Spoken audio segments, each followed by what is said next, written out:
pray. Almighty God, we ask for your blessing and wisdom upon this Parliament.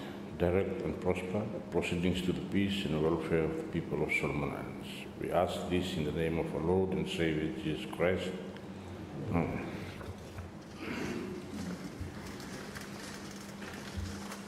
Thank you. Parliament is resumed. Asking and answering of questions. Question number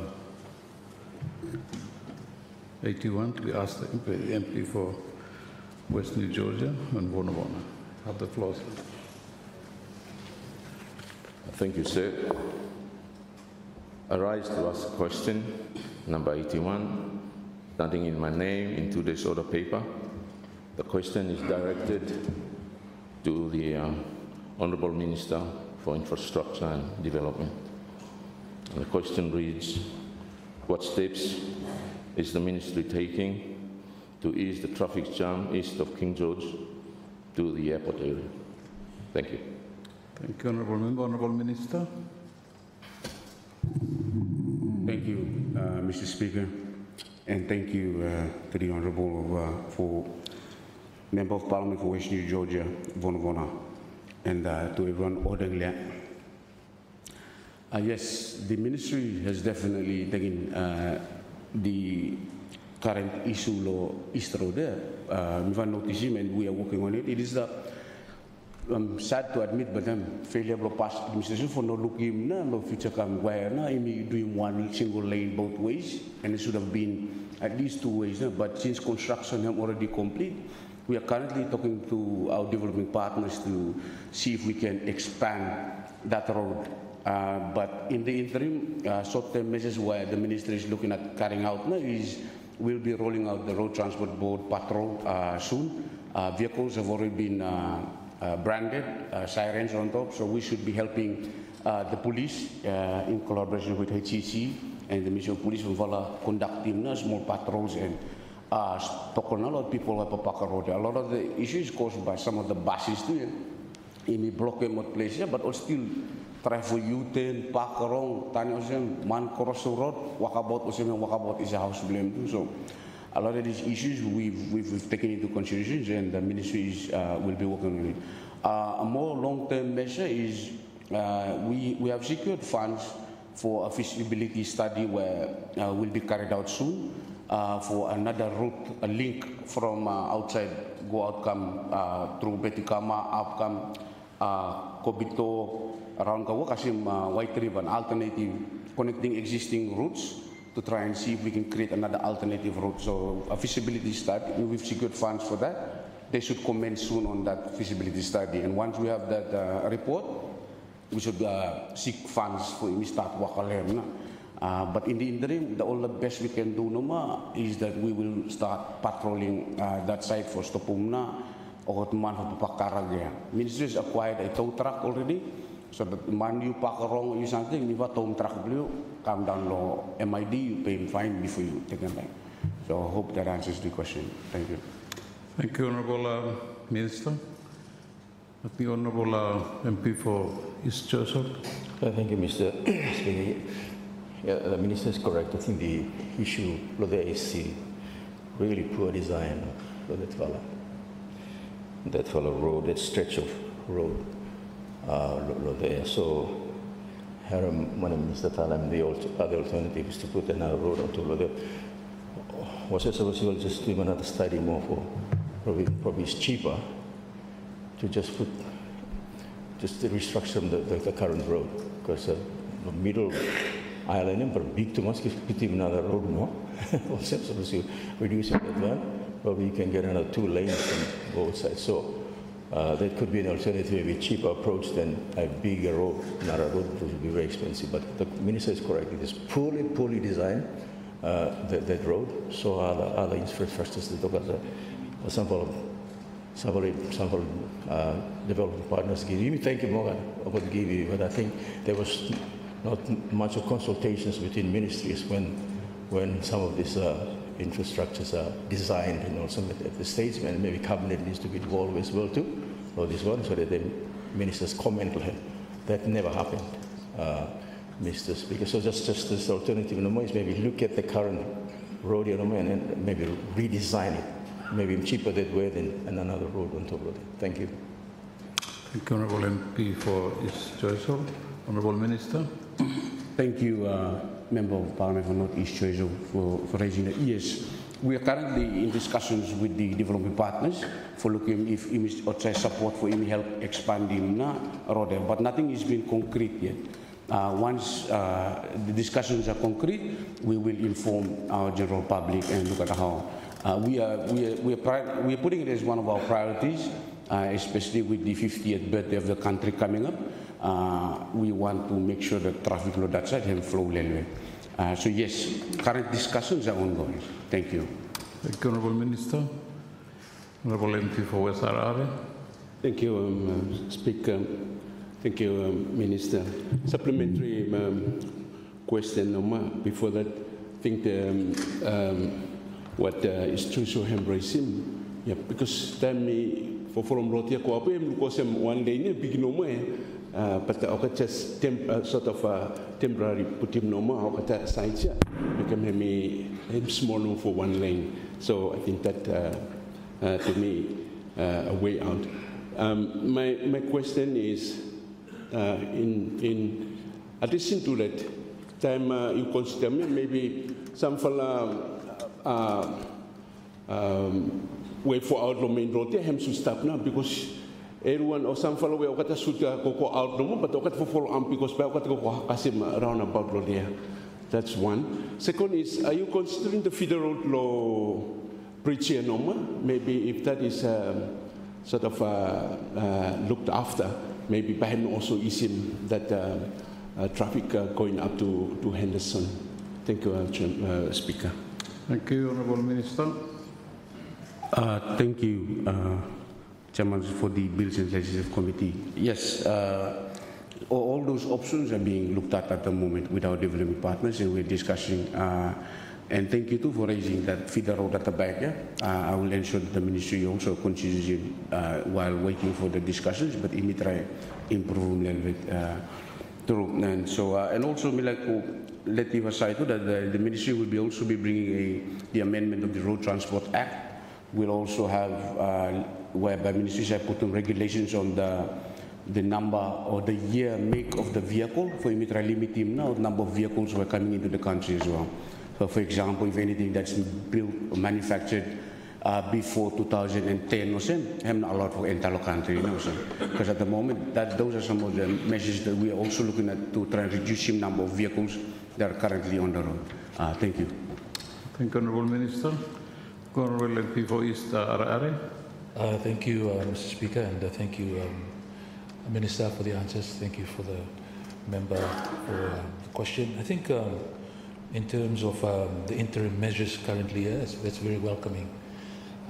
Finding here, Baragut, finding on the spot or tow truck, then impound them, and then you have to come and pay penalty for release. I think that one in the interim, I think that's really helpful in terms of enforcing that one here. My question is with regards to the bus stops, because I think bus stops seems to be one of the big issues. Stuck a lot of places, plainly what the hold-ups, traffic here. So I was thinking about designated bus stops areas here. Example, we go King George, roundabout new one there. Place for bus stop, I'm also a little bit ahead, but every bus has to stop bara right roundabout Patia Street now. I mean, there's crossing there maybe. So for people go out there, they really want to get out where the crossing is or something or something. No, but I think the change of behavior for people who have to walk about a little bit 10 meters for cross kind of thing. What now might be ministry might look at putting physically on the place for blocking buses no go look at the place but go right designated bus stops. The other one that's probably me looking just daily driving is buses not necessarily stop in but don't stop out. So they don't really drive in Golo Bay, the bay. What other plans the ministry for perhaps enforcing that one more strongly? And the one blue me go up Sinuia. There's a big crossing right in the middle of that highway. Lo there, maybe things like lighting, or say maybe good for putum lo night lo there. And once again, we noticing buses are stopping before the crossing.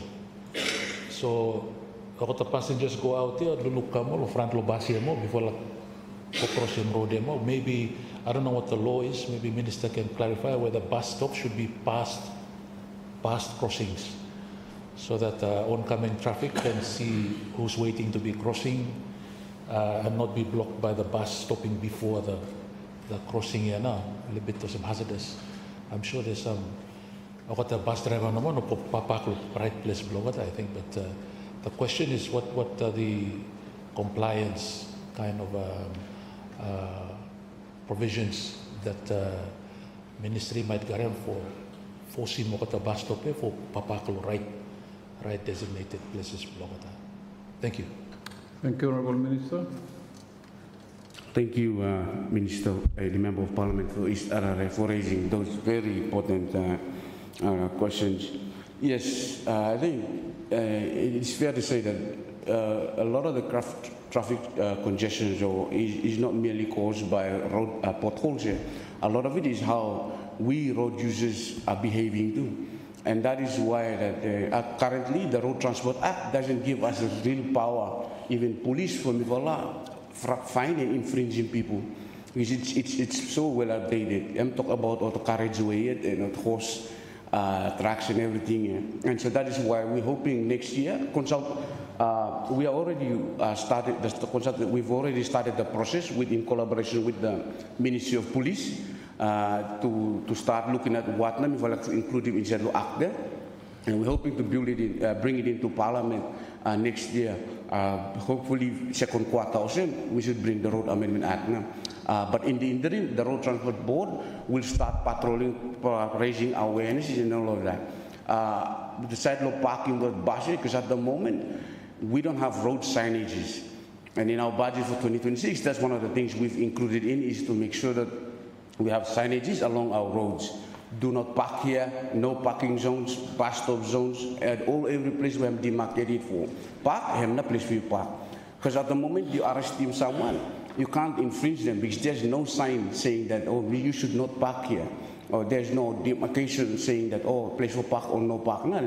And those are the things where Mivala Ministry and police, Mivala a little bit, no guaranteed for bite because of the act is outdated. But work is starting. As soon as that comes on board, we will push for make sure that hopefully second sitting next year, we will bring him come to Parliament, especially for the management of our roads. And so yes, that's one of the things that this act we will look at addressing. And our hope in starting reviving PWD is for start with him road marking first time. And for lining up what places, yes, so that example, like in overseas where you have yellow zone and place you're not allowed for park, white, not marking white and place for park, and then awareness, and then with the act come on board, we first start for implement them and start infringing people where no like here talk. But in the interim, hopefully by end of this year or early next year, awareness will start with the Road Transport Board patrol.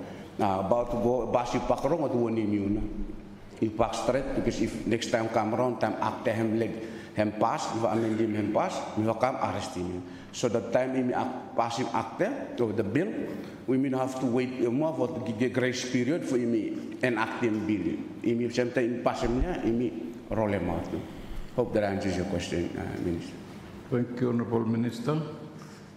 Any further comments? Thank you, Honourable MP for West Arare.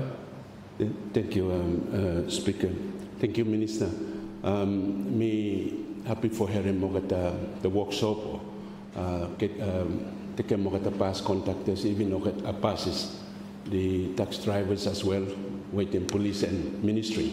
Not forget them on your city council. Okay, now I think guaranteed at the moment, yeah, lo road me. Sometimes me drive up. Time traffic heavy pa you look him o kata bus o kata take him the footpath na lane mo mino sa hano ko sa dream pa you look him o kata on top because o kata ride on that footpath And I think that is something that needs to be taken care of. That there may be some no traffic rules or time traffic hemosem or allowed for doing that one. So I'm very encouraged that get the stakeholders in and resolve more the issues. Make them hemi-level health 18 problem in Kalamla traffic. Just a comment, Mr. Speaker. Thank you, Honourable. Comments, Honourable Minister. Thank you, Chairman of the Bills Legislative Committee. Yes, so all of these issues here, road usage here, now by this, hopefully this amendment will help us solve it. And yes, we are, the Road Transport Board is a collaboration between police, Ministry of Infrastructure and HCC, where Okateron and the Ministry of Finance and other relevant ministries, where it's a collaboration for this road transport board. So hopefully we'll bring it to your good committee next year with the amendments. But thank you. Thank you, Honourable Minister. Honourable Member for West New Georgia, if you wish to acknowledge the responses by the Minister. Thank you, sir. I thank the Honourable Minister in his response and also acknowledge his vision in addressing our roads. Also, I want to thank the other colleagues, members that have contributed in this supplementary question. Thank you. Thank you, Honourable Member. Let us move on to our next item of business. Bills, second reading, the 2026 Appropriation Bill 2025. Honourable members, the debate on the 2026 Appropriation Bill 2025 continues today, and the House is again reminded that the second reading debate of the Appropriation Bill must be confined to the financial and economic state of Solomon Islands and the general principles of government policy and administration as indicated by the bills and estimates. The floor is now open for debate. Thank you, Honourable Minister for Fisheries. You have the floor, sir. Mr. Speaker, thank you for allowing me to also to contribute to the debate on the 2026 Appropriation Bill 2025. Mr. Speaker, may stand up here for join others, members of Parliament who have spoken, for thanking the Minister of Finance and his officials. Mr. Speaker, may like reiterating too much this time that Minister of Finance is working, the new Minister of Finance is working very, very hard to change the routine budget that we talk about workers in this time. Me in Parliament for the last, now going 16 years in Parliament. And I think the way things are slowly popping up is, I think it's gearing towards, look at by me right. We've been in this situation for a long time. And other speakers have raised a lot of things that through our country and the people of this country are victim the way these leaders have been making the decisions in our ministries.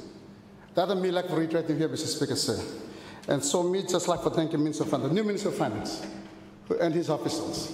Please change the way we approach the budget. And by me looking back, outcome by him good. That's my first one. Also, me to forget him, others who worked out, the Minister of Planning and his Minister of Planning and Development Coordination and others who have participated, the Public Accounts Committee, the chair yesterday, him spoke very, very good. I think he knows his role, so him, but something that I believe people listening and leaders listening to, this Honourable House. Mr. Speaker, the Honourable Minister of Finance and Treasury in the presentation for him.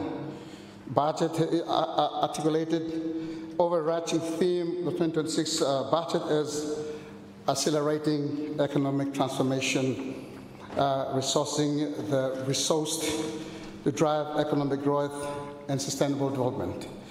The theme calls for fiscal responsibility, discipline and stability through effective collaboration across the whole of government to strengthen our resilience to achieve sustainable economic growth and to strengthen delivery of service to our people and throughout the country.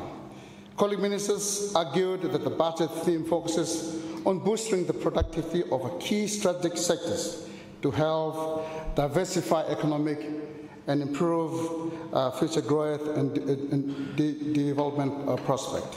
Mr. Speaker, I cannot agree more. Indeed, the theme is inclusive, forward-looking, and people-centered, one that continues to promote investments, build infrastructure, and create jobs, one that continues to address issues that resonate with everyday struggle of our people. This is very, very true. The Speaker said the 2026 budget will indeed allow people to build resilience in our systems by increasing investment in key infrastructure to promote economic diversification and transformational economic growth, and contributing strongly to improve the well-being of our people. Mr. Speaker, sir, me just like to talk about the implementation by Ministry of Fisheries and Marine Resources by the fellow doing. Mr. Speaker, sir, let me update the Honourable House on the implementation progress on the Ministry of Fisheries, the key projects for 2025. Mr. Speaker, seaweed farming continues to receiving priority allocation.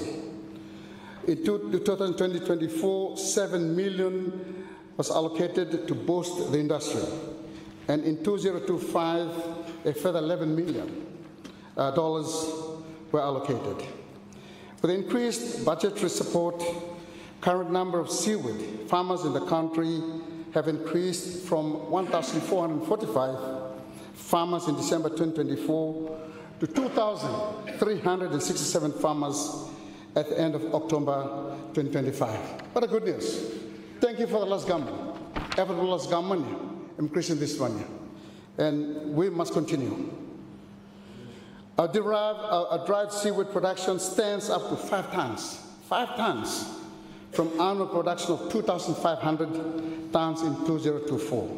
In terms of revenue, our export earnings for 2025 up to and including October is about $31 million compared to the total revenue of $20 million secured in 2024. Mr. Speaker, sir, the increase in production and revenue we now achieved stemmed only from the $7 million received in 2024. With 2025 funds, over $7 million were just paid out to successful bidders for seaweed material and equipment. Therefore, procurement is currently ongoing, and delivery of goods to farm sites will be carried out in the first quarter in 2026, Mr. Speaker said. Mr. Speaker, with this steady progress of socio-economic benefit to our people, GNAT has committed further $13 million in the 2026 budget to support the continuous expansion of the seaweed industry in 2026. I will provide details of our 2026 operation plan later in my speech. Mr. Speaker, sir, the 2026 budget, with the continuous increased production of the dried seaweed, will be looking to process seaweed in country. Here we export the processed product as seaweed gel. To process in a country, we will be processing machines in 2026. This is a plan for Ministry for us by add value to the product that we have. We are currently working with our local investors to secure supplies to procure a processing machine. Mr. Speaker, I plan to invest in processing machines for value adding of seaweed products, so as strengthening our seaweed program with the government of Indonesia. Ministry of Foreign Affairs and Fisheries, including the Marine Sciences Institute that has an active community seaweed farming program. Indonesia seaweed experts have been providing capacity building support to the Ministry of Fisheries and Marine Resources seaweed officers over the past few years, and that technical support will continue into 2026 as we introduce our in-country processing of dry seaweed. We come to talk about, Mr. Speaker, Lobina Haba. Bina Harbour Tuna onshore processing project. Mr. Speaker, let me stand up here for thank the Minister of Finance who give allocation ever of $103 million for Bina Harbour. Let me thank him, listen to us. Bina Harbour is a long-term talk. And the supplementary we have asked for 30 million, it was given to us as well. And the question raised, 30 million, how by him grow? Of course, we get another $103 million. So Bina Harbour, of course, somebody around this chamber who questioned about Bina Harbour, it will grow and grow now. Thank you for the $103 million. In 2025, we achieved the following under 4 different areas of work, namely land access and community relations and environment. Completed indigenous terrain mapping, IT work for the Bina village and Kwai Lenga water source. Facilitated the Bina Talifu Land Trust Board Incorporated Annual General Meeting to cover the periods of 2022, 2023 and 2024. Submitted a consolidation report on the perpetual estate of the 6 land parcels of Bina Talifu land into one single parcel to the Commission of Lands. Undertook profiling the valuation study for the Bina village in preparation for the resettlement of villages to allow the invasion of the domestic wharf and the international wharf. Support Bina Talifu Land Trust Board Incorporated host in 2025 annual general meeting. Completed beneficiary mapping work for the Bina village. Geotech studies, both land and marine geotech completed in 2025. All the data from these studies are currently being issued for concept design and report. The material study, the BHPO and the MID have completed the study of the materials that is available around South Road of Malaita. These investigations identified potential sites for extracting materials to support the construction work that have been planned for the project. Level loggers are now installed to record tide levels at 5-minute intervals over 3 months. This verification will add in understanding tide levels and the patterns affecting marine infrastructure and land-based work form part of the hazards assessment report. Coastal inundation assessments were previously conducted based on tides from Boma Port 2 kilometers northwest of Bina Harbour. However, because small differences in the tide can affect storm tide levels and the ground levels that need to be filled, this verification was conducted closer to the site. Following the tidal monitoring, level loggers may be utilized by groundwater monitoring in the piezometers already installed on site. Ongoing activity and will continue into 2026. Additional topographic has been completed, showing the end of the east side of the site to support further food modeling to confirm flood levels and fuel requirements. Theo's information also feeds into the concept design report.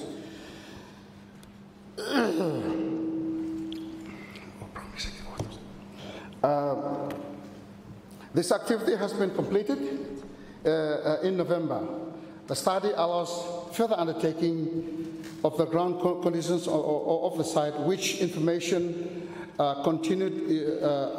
is useful for the upcoming detailed design work on the project. Shop contract Fluvio has completed installing the stream gauging flow monitoring equipment at the Fiwa Loa Loana and Kwai Lenga sites. They have also installed Starlink cameras and a large solar farm at all three sites to upload data. Data tracing was conducted in the Sugalo Bina River to understand the source. An international consultant, Worley, is currently undertaking an environmental and social characterization of the Bina project site. This is an important aspect of the project as it allows a good understanding of the existing conditions of the site and prepares project's development process to consider and adopt mitigation measures that will ensure worse conditions for the current conditions. Krama Asia Pacific and Haskoning Australia Joint Design Team presented to the Technical Working Group on October 8, 2025 regarding the development of the 30% concept design report. The draft 30% CDR was submitted to the BHPO on 3rd November and shared with the Ministry of Fisheries and Marine Resources and MFAT and the Government Technical Working Group for the review and comment with an undated version expected at the end of November. A copy was also provided to subcontractor WT Partnership, an Australian-based cost management and quality surveying company to complete the cost estimate and deliver the cost plan.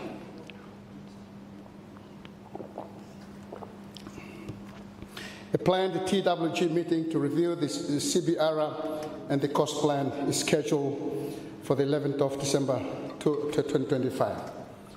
Identify Bina investors and tuna supply partners and development partners. Mr. Speaker, sir, concluded a non-disclosure agreement with two of the four largest vertically integrated tuna industry firms globally.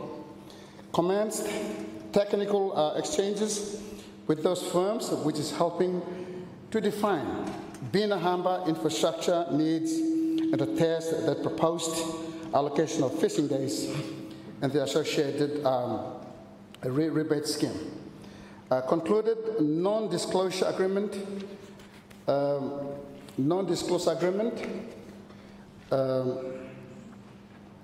the development partners, New Zealand, Ministry of Foreign Affairs and Trade, for Trade, Australia Infrastructure and Financing Facility for the Pacific, and the Economic Investment Bank. Concluded a memorandum of understanding with Kiribati and Tuvalu to work towards tuna supply agreement for the Bina Harbor tuna plant. In Kiribati case, this includes exploring how Kiribati might take an equity share in the tuna operation. Meaning that Kiribati already signed and willing for giving tuna for this proposed process in Bina. We have signed already the agreement, which is good. DPM, thank you, DPM, I am meeting him was signing. And currently in discussion with the federal states of Micronesia and now to explore possible tuna supply of the MOUs here. The Speaker said the Bina Harbor tuna processing plant project is thus at the forefront of the East New Britain initiative, a concept endorsed by Pacific Island leaders for cooperation and collaboration between the tuna-rich Pacific Island countries to capture more of the tuna value chain through uploading and processing the tuna catch in the region. The Speaker said going forward in 2026, the following technical investigation and planning will continue. Finalize master lease with Bina Tali for Land Trust Board, Commissioner of Lands and the Attorney General Chamber, signing of the master lease between Trust Board and Commissioner of Lands, completion of beneficiary mapping work for the harbour and the water source, restoration of trust entities of the Bina Harbour, Bina Village Harbour and the water source, restoring of commercial basis companies for the trust entities, Bina Tali for land, board, Bina village, harbour and water source. Facilitation of socio-economic studies for the greater Bina region to capture data, record to assist project design and future planning, support the BHTTP project with the resettlement plan implementation. In terms of design and planning work, the key activities are planned into 2026, site studies, hydrological data, collection of hydrological data. Note that the hydrological data requires at least 12 months of data collection to ensure there is quality data to confirm the feasibility study of water resources and required of the project. The study will also be finalized in quarter 1, 2026. The BHPO will working closely with the consultant of its review and finalizing the document. Tidal data collection will continue into 2026. There will be a need to quantify and check the quality of the materials that is available on the South Road. The availability of the material closer to the Bina project site should support construction planning, design, cost and planning. Pending the review of the current CDR and the cost plan, the BHPO will continue to refine and design the cost plan to support the business case. Detailed design, also heading the process of the business case, and the seeks confirming the ownership of the asset, which or such as the port, water supply and power. The BHPO will continue to provide the support to the progressing the design to ensure Somaliland government's minimal requirements on the infrastructure are maintained. Early works. The early works package is currently being reviewed by BHPO after the finalization of the CDR and the cost plan.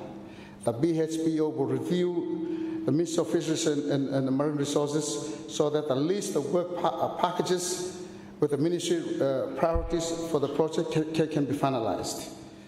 The following are some of the most likely early works in 2026. Binahamba aids to navigation, establishing the navigational aid to support navigation through the passage to support the construction work, relocation planning, site clearance, and decanting, clearance including vegetation, and relocating of structures within the construction zones may also require replacement of houses in the alternative sites. Platform and overland flow works. A tuna processing plant. The process site for the tuna processing plant will require raising to design levels. This would require significant value of materials or for fill. Also note that this activity will require some detailed discussions between the BHPO and the Ministry of Fisheries and Marine Resources. A platform and overflow works, infrastructure and accommodation. The civil works package would include site preparation for the port, accommodation, solar plant sites. This would again require significant volume of materials to fill. Establish road work, design and construction of the road network purposely for construction. Establish borrow feeds. This activity is tied with the material study in one above. Once the material quantity and the quality established, the borrow pits will be established as these established pits would support the field requirements for the platform and the overflow works above. Auki, South Road rectification work part of the Auki. South Malaita Road at the project site has been eroding. It is important that there is a collaboration with the MID on this activity. Minister MID was head of camp. This section of the road runs adjustment to the TPP, site, and this is a good early works investment that will support the TPP site to the mitigation of flooding for the area. Provide community support to contractors on the ground at Bina for the smooth implementation of the project activities. Concluding agreement with Bina investors, tunas supply partners and development partners.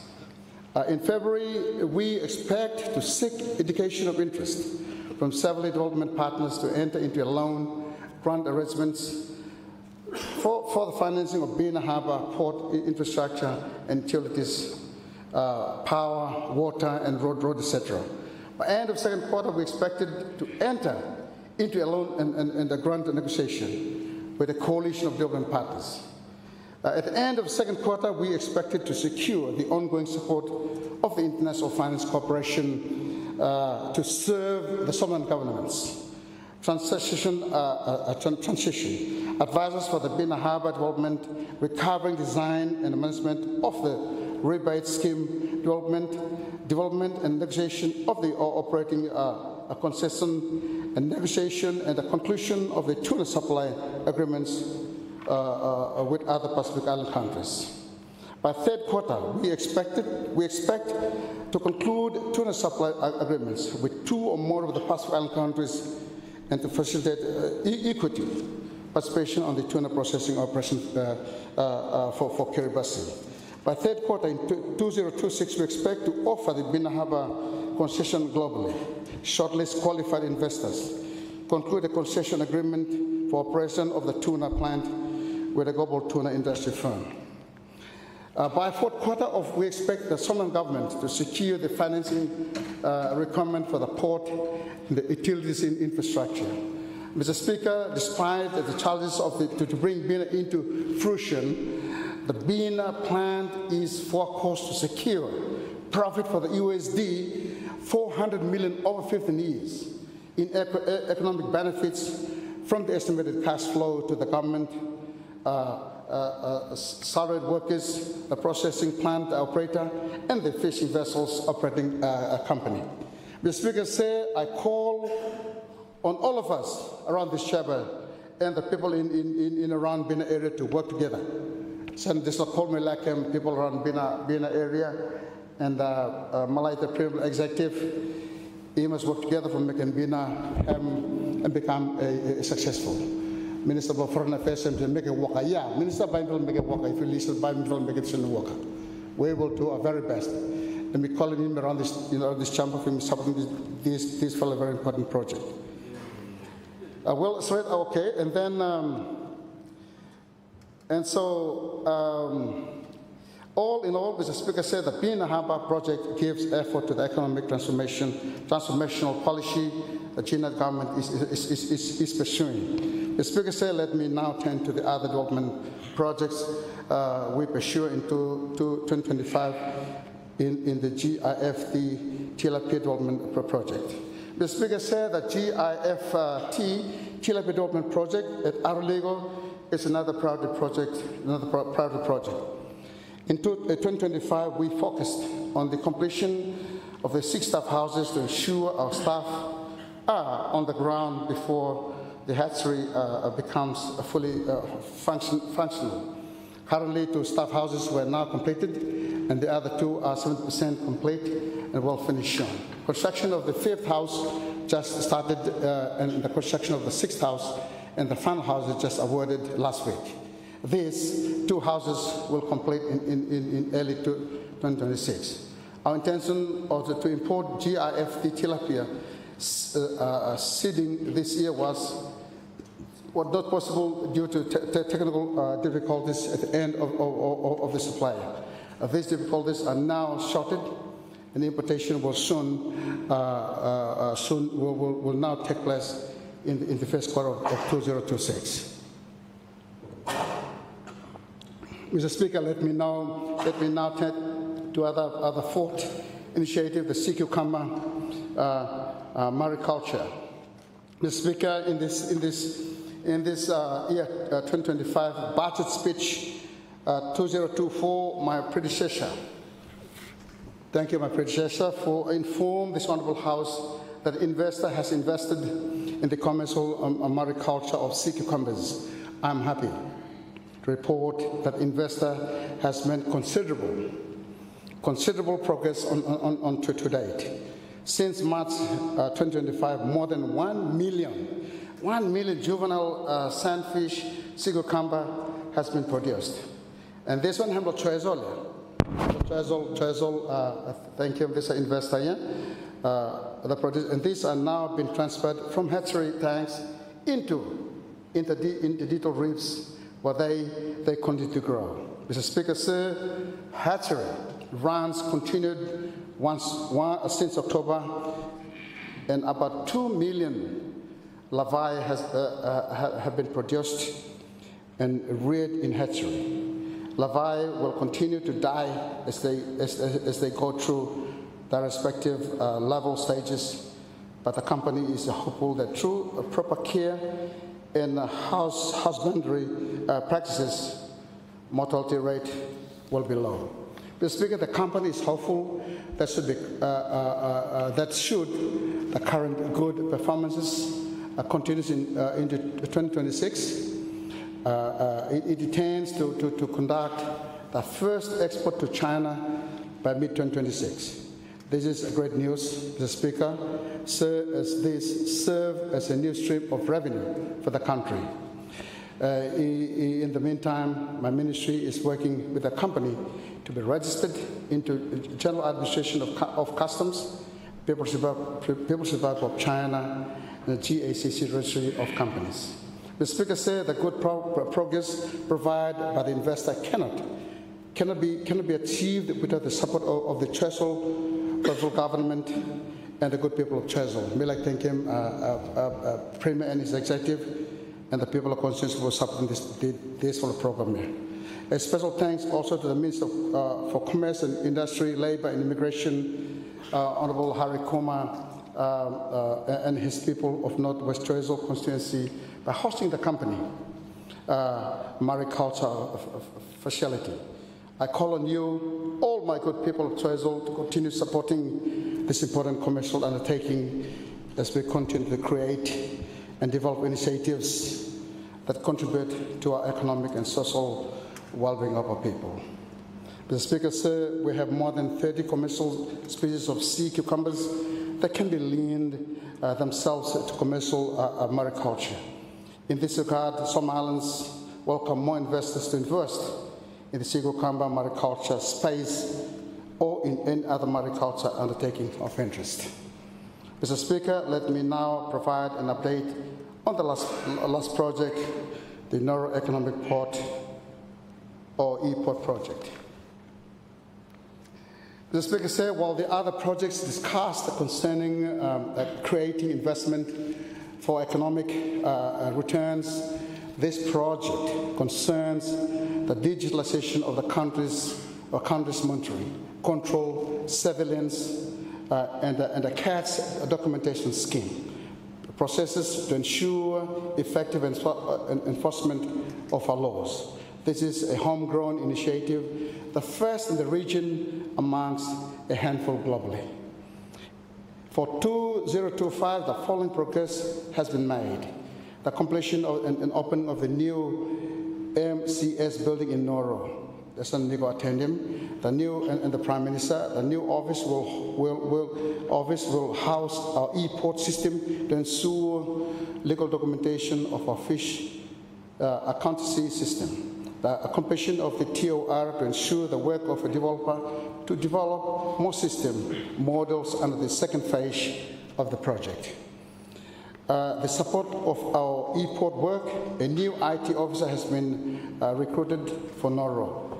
Equality, a new Assistant Deputy Director of SOAR has securely been recruited, noting the increased responsibilities under a record under the e-port project. The Speaker, this completes my update on the priority projects. Mr. Speaker, sir, let me now turn to the 26 budget estimates. Mr. Speaker, sir, my ministry the 2026 recurrent budget stands $37 million. Of this, $14.8 million is for the payrolls charges and about $22.2 million for the other charges. The recurrent budget, Mr. Speaker, serves the 7th division of the Ministry of Fisheries. Mr. Speaker, under the development budget, we allocated $128.9 million to implement the 23 key activities under our 4 development programs, namely community fisheries and the livelihood programs, $9.3 million. Fish export infrastructure and fisheries centers program, $6 million. Narrow Eport project, $600,000. Bina Hamba Tuna processing plant project, also Mitalim today, the first ever bus allocation, the $103 million. Thank you, government, for seeing this fit for giving this Salinegolo Bina Hamba project. The Speaker said these programs addresses the following 4 GNAT policy areas for the fisheries and agriculture. These are ensuring sustainable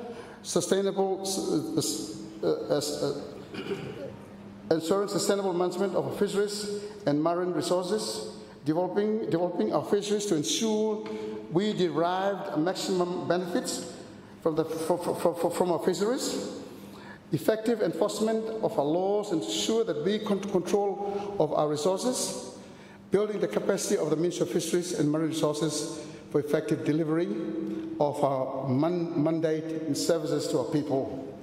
Mr. Speaker, said in 2026, our program projects will focus on the following: our community fisheries and livelihood program. Three key projects: GIFT tilapia hatchery, $4.7 million to complete all 4 houses, and importation of GIFT tilapia seedlings in early 2026.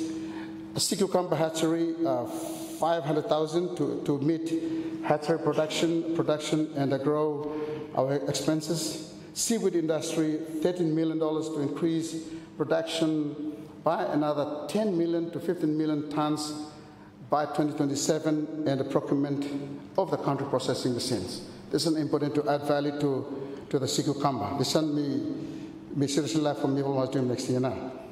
Under the fish export infrastructure fisheries centers programs, we will institutionalizing the Tamba, Lata, and Yandina fisher cooperatives. Allocation of that money is $1.4 million. Construction of guardhouse for Ministry of Fisheries and Marine Resources headquarters, $200,000. Renovation of maintenance of Noro staff house, $300,000. Design and the bill of quantity of Gizo Fishery Center, and $500,000. Support for backfilling of the Ministry of Fisheries and Marine seafront, $2.2 million. I think so. If I go around there, you will say, "We will do finish the backfilling law one side here, but we must do the front rooms, so we will get special there." That's allocation for the $2.2 million. Construction of new staff house at Tulagi, $1.2 million as well, and the meetings outstanding payments to $200,000. Mr. Speaker, say under our 3rd program, the Noro Eport projects, support of $600,000 allocated to complete the project. The allocation activities will be implemented. Eport system development training, Ministry of Fisheries and Marine Resources, and ICTA staff, Australia for the long-term maintenance and sustenance of the system. A stakeholder consultation for integration of NFD and the salt tuna system, a workshop to enhance the integration process. Development of port entry and the transshipment levy module in the port system. Desktop review to initiate the Honera e-port plan and develop a e-port system cost recovery module. Develop manual for the e-port users. The Speaker said, and our 4th and the final program, the Bina Hamba Tuna Processing Plant project, the following activities will be undertaken: support for establishment of a master lease of $3 million, establish the water supply and water trustees of $3 million, support for the harbor access activities of $3 million, support to identify potential investors, $1 million, environment and the social safeguard of the BHT PPP, $1 million, support for the office operation and administration, $1 million, identify development partners for infrastructure, funding, $1 million, implement early works activities for the project site, $40 million in the construction of domestic wharf for project support, $50 million. Mr. Speaker, sir, these are activities to be implemented in 2026. All these juncture, let me applaud the GNAT. Let me raise GNAT for seeing this fit, for recognizing this important of BINA, very important of BINA. If you say what the important BINA line, what it means. The 2026 budget is $103 million. For BINA is the biggest ever and it signals the government of serious commitment to deliver BINA to the people of Malaita and the country as a whole.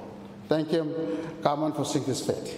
For the BINA project, many of the activities I mentioned in the update for BINA will be directly funded by New Zealand and the non-appropriated fund through the Johnston International Development JID, who manages the BINA Hamba Tuna Processing Plant project office. The Speaker said additional to development budget estimates, the total budgetary support is about $53.3 million from both appropriated and non-appropriated sources, also provided generously to my ministry to fiercely support the implementation of our development programs in 2026. To this end, Mr. Speaker, sir, I sincerely acknowledge and thank the New Zealand and the World Bank Group, including the IFC and Chipman, for their kind assistance. Mr. Speaker, sir, let me now turn to the revenue my ministry is expected to collect in 2026. Of the $563.1 million non-tax revenue collected expected to be collected by the ministry in 2026, my ministry is expected to collect the $366.8 million for Treasury. We will do our best to collect, and that is required of us, Mr. Speaker, sir. Mr. Speaker, sir, let me now respond to the recommendation that aid is provided in the PAC report for my ministry. In this regard, I acknowledge the chairman of the PAC, the honourable member of Central Honiara, and his committee for the excellent report presented to the honourable House earlier on. The committee urged the ministry to increase the number of fisheries officers to improve the technical advice and capacity. The ministry was advised to consider developing collaborative arrangements with constituencies for resources allocation, such as storage, sites, and transportation. Mr. Speaker, sir, I thank PAC for this recommendation. We will work together with the Ministry of Public Service to recruit more fisheries officers to increase our technical capacity to support our farmers. We will also work together with the constituencies to shoulder resources allocation to ensure delivery of services, including seaweed storage, transportation. On this note, we will pursue discussions with the Ministry of Rural Development to tap constituency development funding. Apart from the key recommendations, two others were provided in the report. The first committee recommended the ministry to follow the lead of the Ministry of Agriculture. Thank you, Mr. Ankas. Maybe we have either by ministry following the recommendations of PAC in setting production set targets and proposing investment initiatives to cabinet to stimulate local processing and value adding. Mr. Speaker, sir, I thank PAC again for these recommendations. We will seek support from the Ministry of Agriculture as to set production targets coupled with defined investment initiatives. This will be crucial, and our aim is to implement in a country processing in 2026. The second, and the committee recommendation the ministry establishes is a special fund account for the beneficiaries. This is important. Minister of Finance, you must note in this one. It's provided for in the Fisheries Act to handle allocations and avoid procurements bottlenecks. One account must set aside now. If there's any way we can do it, Mr. Finance, this level of finance must look like him.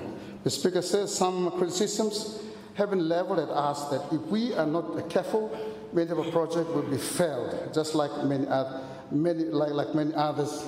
in the productive sector in the past. We are fully aware. We are fully aware of the recent past, and we are therefore strategic in approach. Mr. Speaker said, let me assure this Honourable House that this will not be in the case.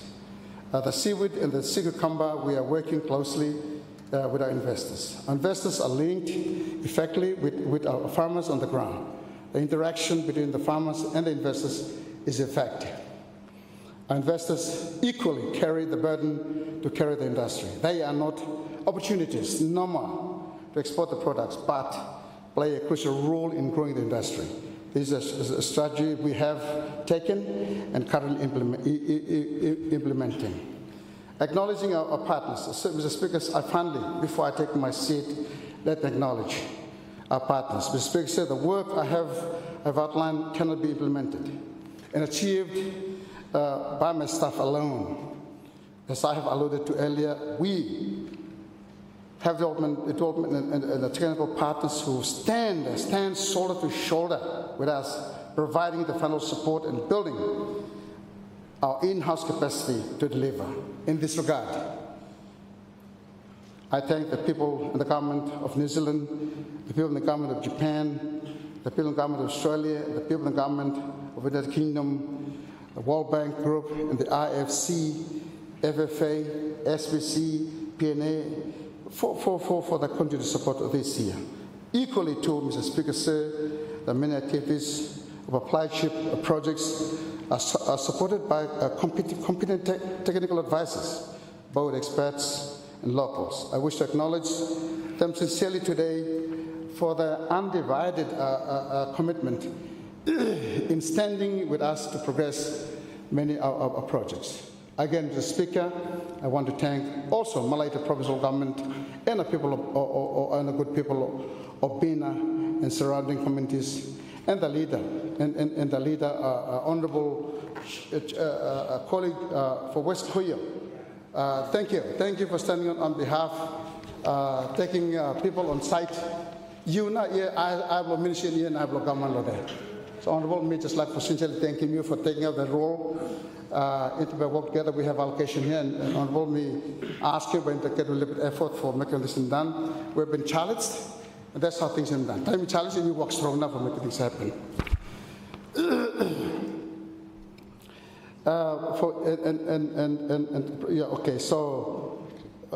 And progress and plan project, and our good people in our legal who supports our tilapia hatchery work. Tresol Provincial Government and the people of North Tresol, the leader, Honourable colleague, Minister of Commerce and Minister of Commerce, who support to our sea cucumber, mariculture investors, and the communities who have interacted with us in the implementation of our 2025 work plan. Our industry partners who contributed significantly to our revenue for the year, thank you. Thank you on behalf of the government. Thank you for the great support. To all of you, I look forward. I look forward to our continual work together in the 2026 to achieve the goals we have set ourselves to achieve. Thank you. Finally, Mr. Speaker, let me thank the Chino government for allocating to my ministry a total appropriation recurrent development budget estimates of $165.9 million to deliver our work program in 2026. In review of this budgetary allocation, I wish to assure this Honourable House that my ministry will work very, very hard to deliver on its obligations to the government to meet the socio-economic needs of our people and the resource owners. Mr. Speaker, thank you very much, and I raise my seat. Thank you, Honourable Minister. Could you let me give the floor to the Honourable Minister for Infrastructure Development? You have the floor, sir. Thank you, Honourable Speaker. Thank you for recognizing the Minister of Infrastructure and the Member of Parliament for Central Korai constituency. It is indeed a distinct honor and privilege for me to rise in this honorable House to contribute to the debate of the 2026 Appropriation Bill and to speak in full support of the budget on behalf of my ministry and the Ministry of Infrastructure Development.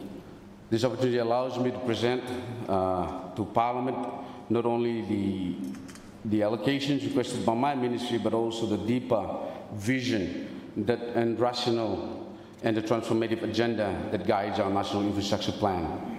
Honourable Speaker, at the outset, I want to convey my sincere gratitude to the dedication of my staff at the Ministry of Infrastructure and Development for the formulation of the national budget. It is not an overnight engagement. It is enduring and process of collaboration, analysis, long-term planning, and a thorough review. Honourable Speaker, I also wish to thank and acknowledge the close cooperation extended to the Ministry of Infrastructure by the Minister of Finance, his Permanent Secretary, and the entire team at the Ministry of Finance. Their strong leadership and commitment to fiscal discipline have enabled us to prepare a budget that is realistic, responsible, and sustainable. Similarly, the Ministry for National Planning and Development Cooperation deserves recognitions for the technical support, policy alignment, and development planning guidance that they have continuously provided us. Their willingness to push forward with genuine strategic and high-quality infrastructure investments that will shape our country for decades to come, particularly as we look towards celebrating 50 years of independence in 2028. Honourable Speaker, this year, the year 2028 is just not an anniversary year. It is a milestone of our national journey. It represents half a century of independence, resilience, struggles, achievement, and aspiration.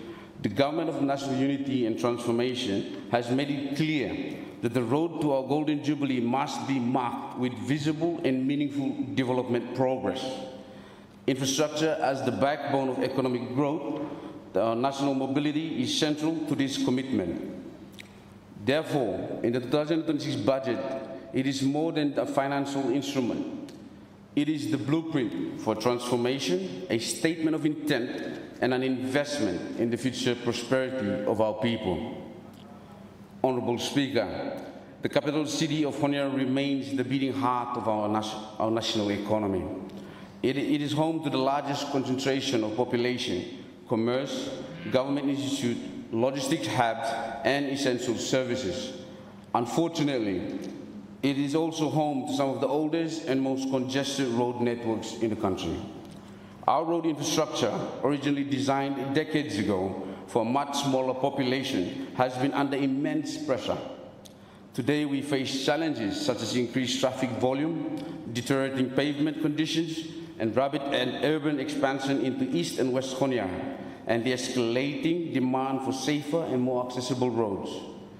This budget makes a strong and deliberate statement. Honiara roads must be continued to upgrade and modernize.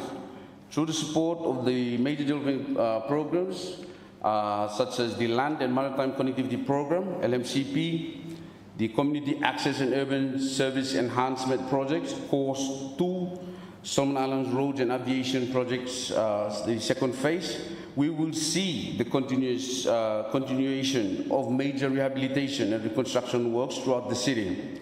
These programs have proven to be effective vehicles for delivering high-quality roadworks with strong community engagement and local employment. With these partnerships, we're looking at improving roads focusing mainly on Honiara. For example, one of the ones that we're looking at is the sealing of the Rove road up to Tasahe and then down to O1 bus stop. That's for 2026. We're also looking at sealing up the Vura Road, especially with the Naha Birthing Center about to be open. That's our priority for 2026 as well. Imino like for Otamami Bleumi, go through Rabis Road, but go for deliver, and Daddy too. So that's one of our priorities. One of the other priorities also is for the Bokona Bridge. bridges, and also West Kola continuous sealing upgrades, and also the ongoing rehabilitation of feeder roads in suburban and settlements across and access across Honiara. Mr. Speaker, these works are essential not only for transport efficiency, but also for economic activity. Public safety, disaster resilience, and urban beautification. Roads reconnect our people and roads connect our people to markets, schools, clinics, and workplaces. When road fails, livelihoods suffer. When roads improve, development follows. Honorable Speaker, MID has also secured funding for feasibility study for the landmark Greater Honiara Connectivity Project, as I've mentioned earlier today during questions and answers, a project of national significance that will open up transport corridors between East and West Honiara. The proposed new road link from Betikama to White River will ease congestions along the main Kukum Highway, opening up new residential and commercial areas and provide alternative emergency routes. Additionally, feasibility work is ongoing for the White River to Lambi sealing road. Feasibilities are already ongoing. So the people of West Guadalcanal, you have something to look forward for. It has been a long anticipated infrastructure that will unlock the economic potential of Northwest Guadalcanal. This road will provide communities with improved access to market, reduce travel time to farmers, and create new opportunities for tourism and small businesses. Honorable Speaker, while Honiara receives such substantial investment due to this population pressure and economic importance, the Ministry has not lost sight of our constitutional principle of equitable development. Our provinces are the backbone of our cultural identity, our natural resources, and our agricultural potential. Infrastructure in these provinces is not a luxury, it is a necessity, Mr. Speaker. Through this budget, MID will deliver wharves, bridges, jetties, and rural roads across several provinces, including Isabel, Makira, Reynold Bellona, and Choizo. Many existing wharves, bridges, and roads are old, damaged, or completely non-operational. This budget begins to address these infrastructure gaps in a structured and targeted manner. Honorable Speaker, GNAT has set forth an ambitious policy reforms, including the progression towards state government and establishment of special economic zones. These reforms will require adequate roads, bridges, energy system ports, communication infrastructure to thrive. MID's role is central to enabling these transitions. I also wish to acknowledge with deep appreciation the extraordinary contribution of the government and people of the Republic of China through funding the Auki Township Project, a transformative initiative that modernizes and beautifies Auki, improves market infrastructure, creates new public space, and reshape Malita's provincial capital into a thriving urban center. Also, MID will conduct 5-kilometer sealing towards Bina Harbour, and also ongoing rehabilitation road works of that is all currently ongoing. So MID is in fact committed to Bina Harbour as well in support to the Ministry of Fisheries. I must also commend the contractor for the Auki project, Mr. Speaker, for employing 120 local workers, providing much needed jobs, skills transfer, and income for families during the implementation of the Auki Township project. So thank you to the current contractor, CCECC, for the employment. The local employment, this is money being delivered straight into our rural communities and our economies. Honorable Speaker, MID is also leading one of the most significant road governance reforms in the last 2 decades, the establishment of the Road Transport Board. This reform is crucial in response to the increasing road accidents, traffic disorder, illegal parking, unroadworthy vehicles, and general decline in the road discipline within Honiara. Working closely with RSIPF and HCC, the Ministry has prepared patrol vehicles equipped with signages, emergency lights, and sirens. Thanks to the Australian government for funding this branding. RTB operational will begin in 2026 and will focus on traffic management, road safety enforcement, illegal parking control, vehicle testing and compliance, road signage rollout, public awareness, and this initiative will restore order, enhance safety, and introduce a modern traffic management standard in our urban centers. Also, Mr. Speaker, I would also like to take this opportunity to call on all bus operators and taxi operators to please form an association. There's a spot for the chairman of the bus association and the taxi association on the board of the Road and Transport Board. I think it's important that you channel your concerns through this association so that they can be represented on the Road Transport Board and be part of the policies governing our roads and the management of our roads. Honourable Speaker, strong infrastructure must be matched with strong regulatory framework. Our roads cannot be upgraded while the influx of unroadworthy vehicles continues. Our public safety cannot improve if reckless driving is not addressed. And our urban traffic will not be manageable without updated and enforceable legislation. Therefore, Ministry of Infrastructure and Development, in collaboration with the Ministry of Police, we are working on the Road and Transport Act amendment, which we intend to bring before Parliament in 2026. This amendment will grant MID and RTB clear enforcement powers, enable issuing of on-the-spot fines and infringement notices, clarify the role of police, HCC and MID in road enforcement, establish strict standards for vehicle roadworthiness, reduce importation of old, unsafe and environmentally harmful vehicles by setting manufacturing year limits. For example, like I've mentioned earlier today, we will look at what year na by mikapum. So that is, if vehicles, for example, if we say 2010, then any vehicle that is older than 2010, MID will not issue license for it or will not allow it to be imported into the country. So these are some of the messages that with these new Act amendments, we will help address. And also introduce modern traffic penalties and offenses, strengthens the accountability of public transport operators. Furthermore, MID is expanding our test and certification capabilities. A new vehicle test lane will be constructed next year, enabling more accurate, reliable, and automated testing of vehicle brakes, suspensions, headlight, emissions, and overall roadworthiness.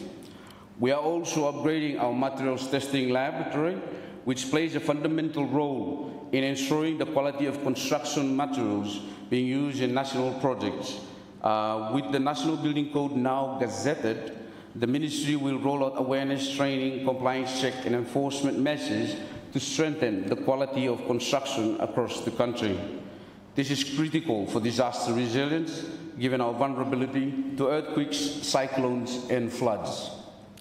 Honourable Speaker, another major national project entrusted to MID is the construction of the Prime Minister's official residence on top of Lawson Tama, a significant architectural and national symbol funded by the Australian government. This project will deliver a modern, secure, and functional residence befitting of the head of the government. Design tenders will be released first quarter of 2026, and the construction phase will begin immediately after the final design has been approved. The Ministry is committed to ensuring that the project is completed before July 2028 in time for our 50th anniversary. Honourable Speaker, the 2026 infrastructure budget is one of the most developed, focused budget in the history of Ministry of Infrastructure and Development, with approximately 20% recurrent and 80% development. The budget reflects the government's confidence in infrastructure as the catalyst for socio-economic transformation. This budget, therefore, is a transformational budget designed to enhance national mobility, improve market access for rural farmers, support private sector expansion, create jobs for citizens, increase resilience to natural disaster, and stimulate tourism. Honourable Speaker, I must highlight the government is deeply committed to ensuring that local contractors local engineers, local tradesmen and women, and local businesses benefit from these investments. Local content is just not a slogan, it is a policy. Where possible, we will continue to ensure that local employment is in all our major projects. Local subcontracting opportunities, capacity building for local firms, skills transfer from international contractors, and fair participation for small and medium enterprises. Our people must not be bystanders in their own country, Mr. Speaker. They must be active participants and beneficiaries. Honourable Speaker, public facilities are also essential to a functioning city. In partnership with the Ministry of Home Affairs and Honiara City Council, MID in 2026 will construct 2 new public toilets in Honiara, funded by the Australian government. Sites have been identified, tenders should go out early next year, and then we should construct public toilets. These facilities will help address long-standing hygiene and sanitation issues in the city, especially as Honiara grows in population and commercial activities. I'm also proud to say, Mr. Speaker, that MID through the Government of National Unity and Transformation will continue to support the Special Development Center, a school for children with special needs. This is part of GNAT's mission of leaving no one behind. Infrastructure must be inclusive. We must ensure that vulnerable groups, particularly children with special needs, have access to safe, dignified, and appropriate facilities. Honourable Speaker, the achievement plans and I have outlined are only possible for the support of our development partners. I wish to extend our appreciation to the government and people of Australia. Australia remains one of Solomon Islands' most steadfast infrastructure partners. Their fundings, technical expertise, rapid response through programs like NTF and have allowed MID to deliver essential projects and reforms even in challenging circumstances. On this note, I wish to acknowledge the outgoing Australian High Commissioner, His Excellency Rod Hilton, who will be finishing off this week, the Deputy High Commissioner Andrew Schofield, and the staff of Australian High Com in Honiara. Their professionalism, partnership, and personal commitment have greatly enhanced our infrastructure development journey. I would also like to acknowledge the government and the people of the People's Republic of China and their ongoing collaboration, especially through the Auki Township project. It demonstrates that their commitment to supporting infrastructure that directly improves the lives of our people. I would also like to thank all other developing partners, and especially our multi-development banks as well. These institutions have continued to provide invaluable support through financial, technical assistance, and high standards of quality that have lifted our national system. Mr. Speaker, I'd also like to take this opportunity to thank the Chairman of the Public Accounts Committee and the members of the Public Accounts Committee for their support on the budget. I would like to thank them for their diligence, clear guidance, and endorsement of the Ministry's budget submission. All the recommendations that have been put forward have been noted, and most of them, I'm happy to say, that are in line with the Ministry's plan, and our Ministry is currently actively working on those. Mr. Speaker, I would also like to thank the Government of National Unity and Transformation under the Right Honourable Prime Minister Jeremiah Manile. The vision, stability and support provided by the Prime Minister and Cabinet have been essential in enabling MID to pursue major national reforms and projects. And to the good people of Honiara and Solomon Islands, your patience, resilience and cooperation during construction works have not gone unnoticed. Development brings temporary inconvenience, but an end result will serve our people for decades. Honourable Speaker, as we approach the festive season, I extend warm greetings to the members of Parliament, the government, the opposition, our churches, our private sector, our development partners, and all our citizens across our beloved Solomon Islands. I'm wishing you all a Merry Christmas and a Happy New Year. And the people of Central Korai, thank you for your unwavering support, encouragement, and prayers. The budget, like all my work in this House, is dedicated to saving the future of our constituency and this country. Salat Liu, Tagyo Liu. Honorable Speaker, with these extended remarks and with confidence in the direction our nation is heading, I fully and wholeheartedly support the 2026 appropriation bill and commit it to this honorable House. God bless our people, God bless our islands, and God bless Solomon Islands from shore to shore. With that, I support the motion and resume my seat. Thank you, Honourable Minister of Finance and Treasury. Honourable Minister for Agriculture, you have the floor, sir. Thank you for giving a chance for the Honourable MP for East Makira and Minister for Agriculture and Livestock Development. I rise to contribute to the 2026 Appropriation Bill 2025 with the theme Accelerating Economic Transformation, Resourcing the Resourced to Drive Economic Growth and Sustainable Development. I join other colleague ministers and members of Parliament to thank the Honourable Prime Minister for allowing members of Parliament to contribute to the debate on the 2026 budget. I sincerely congratulate the powerful MP for Fataleka and the new Minister for Finance and Treasury for presenting the 2026 Appropriation Bill 2025. I also recognize and acknowledge the hardworking officials from the responsible core ministries for pulling together the budget bricks from all the competing bids from line ministries. This is no easy task, especially when all line ministries are asking for increases in their budgets. So I applaud those responsible officers, including my own officials from the Ministry of Agriculture and Livestock Development, who have taken a very strategic approach towards the fiscal envelope. I further thank the Chairman and the members of the Public Accounts Committee for scrutinizing the budget, and my ministry acknowledges recommendation 3 in that it supports my ministry's proposed budget increase of an additional 200,000 per constituency for coconut planting, totaling 10 million in additional required budget 2026. Mr. Speaker, sir, the theme of the budget certainly requires some strategic thinking, hence the approach taken by my ministry. The overall fiscal envelope next year for the Ministry of Agriculture and Livestock Development is reduced by 3,260,202. The same is also true for our development budget, where it is reduced by 10 million from 50 million this year to 40 million next year. However, with an increase of 6,739,798 in the recurrent estimate.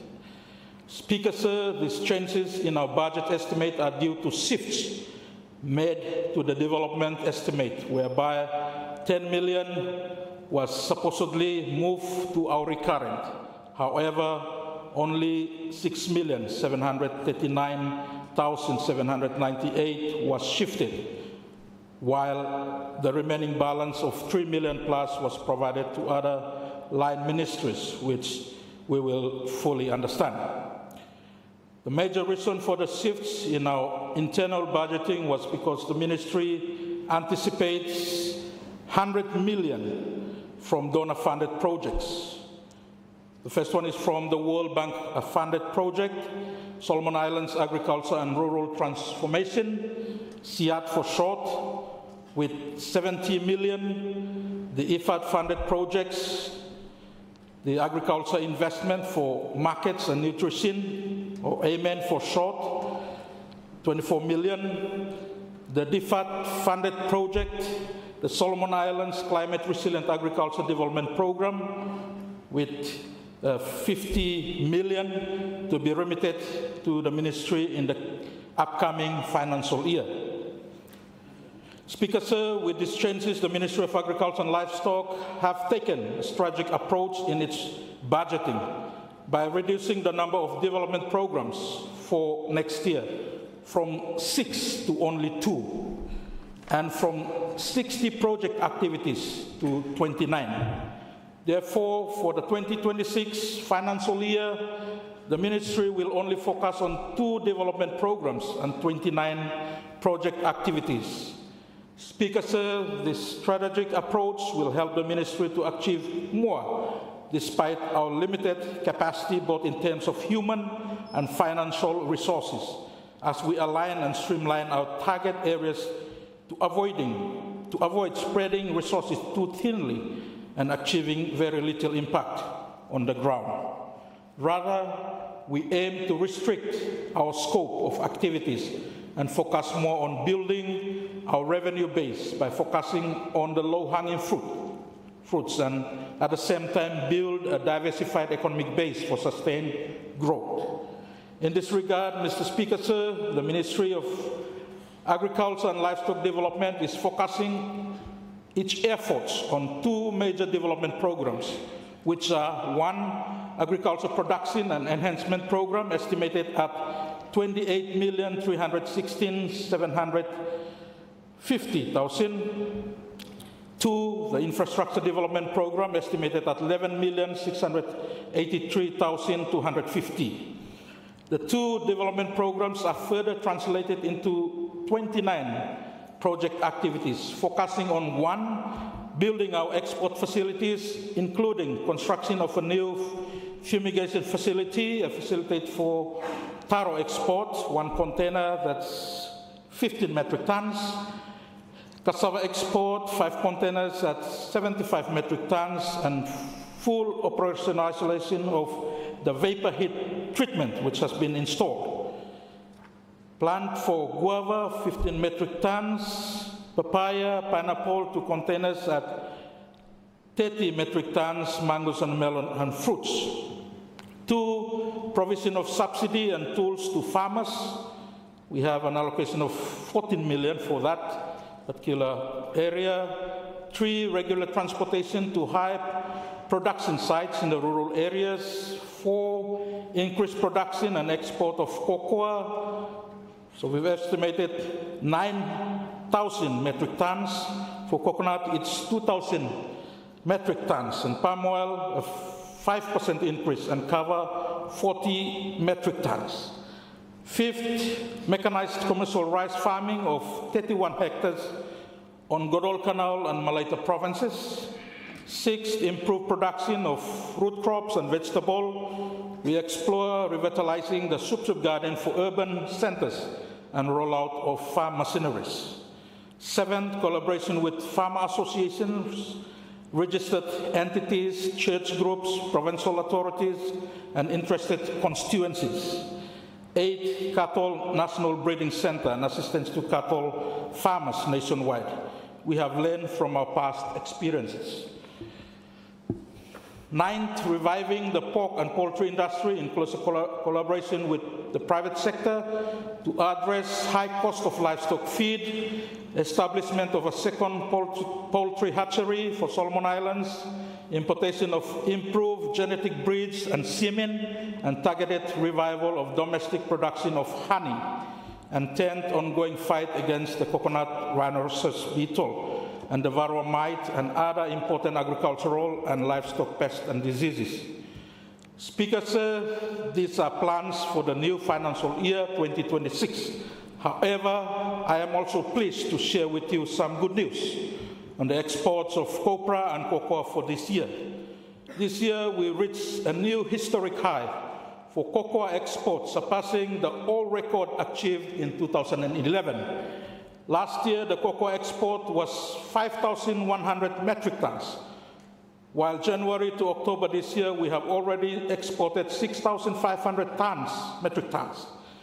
This is 1,400 metric tons more than the total export of last year. And we have yet to collect the data for this month of November and December. We are therefore likely to reach 7,000 metric tons of cocoa for all of this year, which will put us on a stronger base to build on for next year. For copra, the total export from January to October this year has reached 12,400 metric tons. This is 4,000 metric tons more than the total export of last year.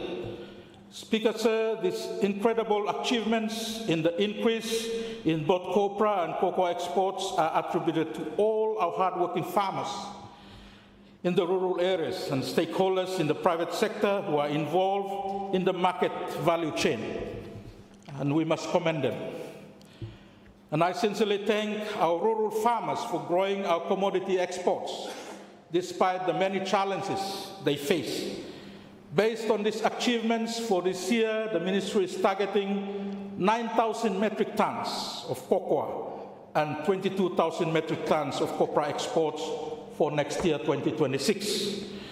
We are indeed very optimistic that with stronger support towards shipping, storage sheds, rehabilitation, replanting, pest and disease control, we will be able to achieve consistent increase in export volumes and revenue for our commodities and value-added products over the coming years. Speaker, sir, it is not on us that no one is an island and that agriculture has come this far, thanks to our many partners and stakeholders who stood with us to try and grow the agricultural sector. It is therefore only fitting that I must thank our esteemed development partners who have assisted the national aspirations of our agriculture sector through provision of the financial and technical resources.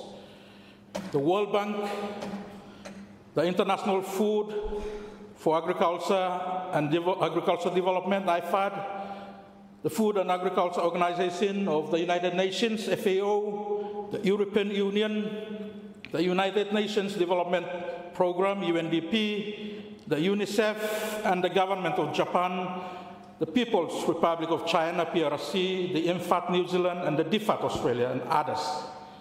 Sir, this support from our donor partners will fill in the budgetary gaps and complement the SIG funding so that our activities are fully inclusive, both in terms of participation and scope. Finally, sir, I thank the Minister of Finance and Treasury for the unwavering support of his ministry towards the Ministry of Agriculture and Livestock Development. MAL remains optimistic for its contributions to the growth of our economic well-being and will continue to work closely with MOFT and other sister ministries and the private sector to effectively implement the 2026 Appropriation Bill 2025. Mr. Speaker, sir, I want to end my contribution to the debate by reiterating the fact that issues we face and raised by many colleagues on the floor won't be resolved overnight, but a process that will take some time to fully implement and resolve. With that, I fully support the bill and I resume my seat. Thank you. Thank you, Honourable Minister. I give the floor to the Honourable Minister for Health and Medical Services.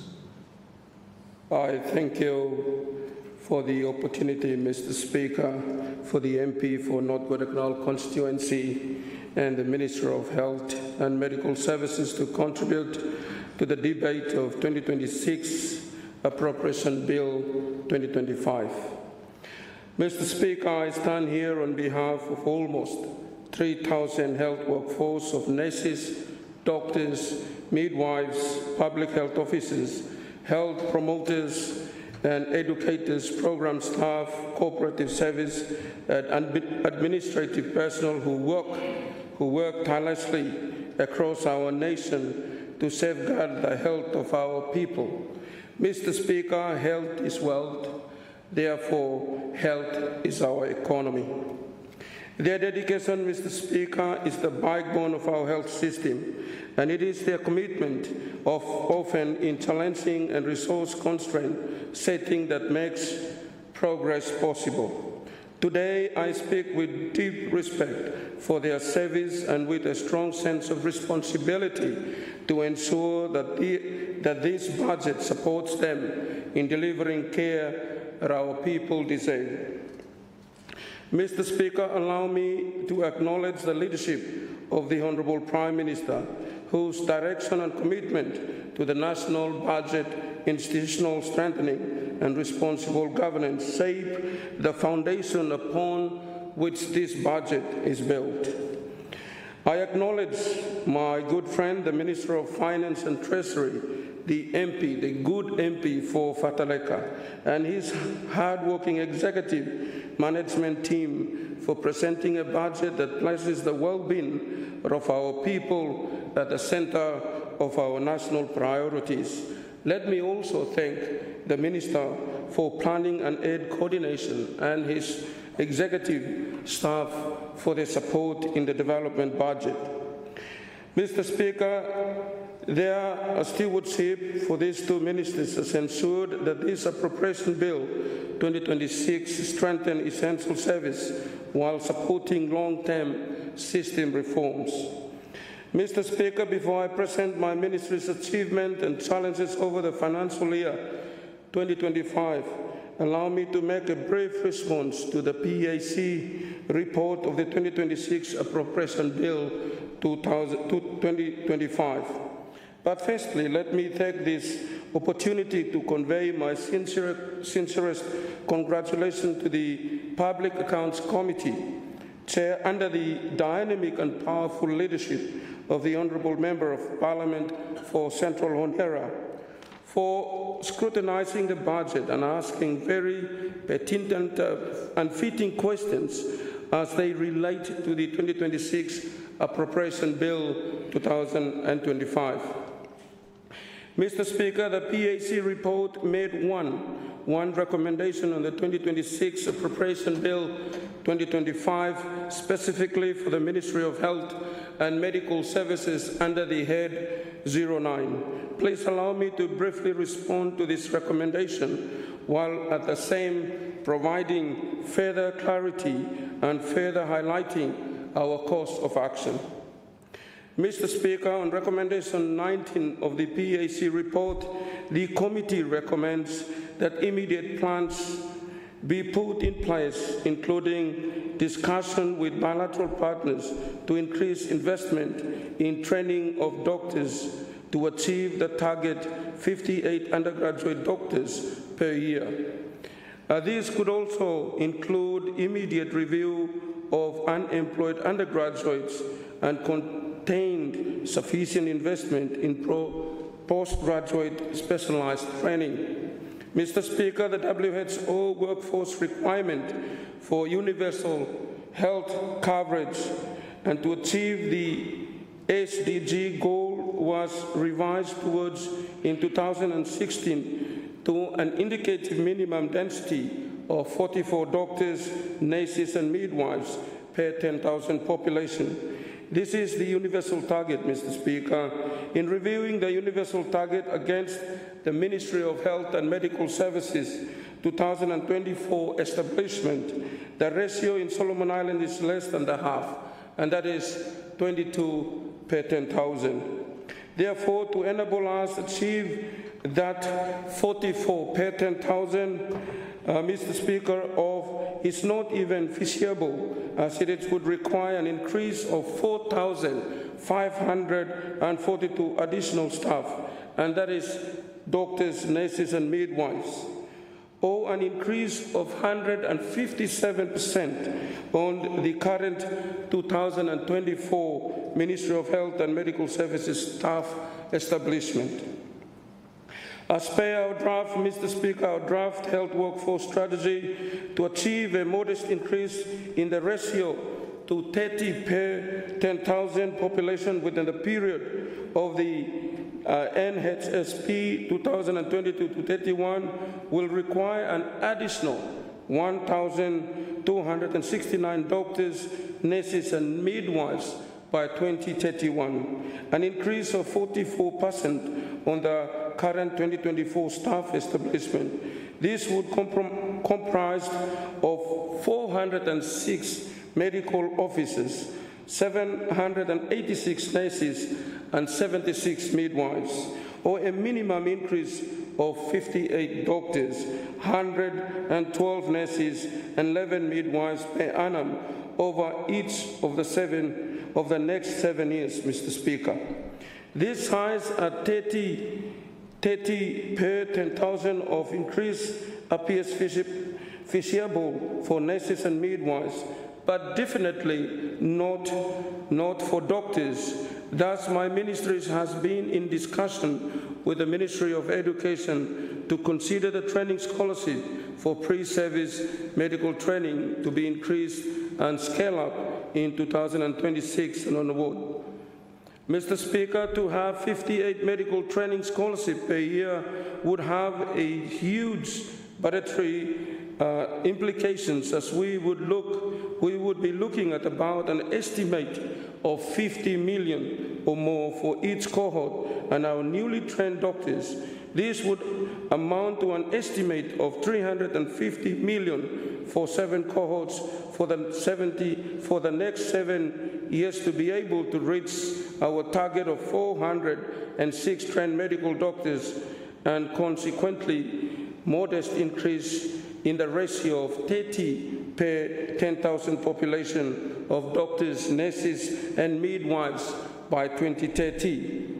Noting that this is a huge investment, Mr. Speaker, with our very constrained and very tight domestic financial resources, my ministry has begun initial discussion with potential bilateral partners for consideration on this investment toward the development of health workforce in this beloved country of ours.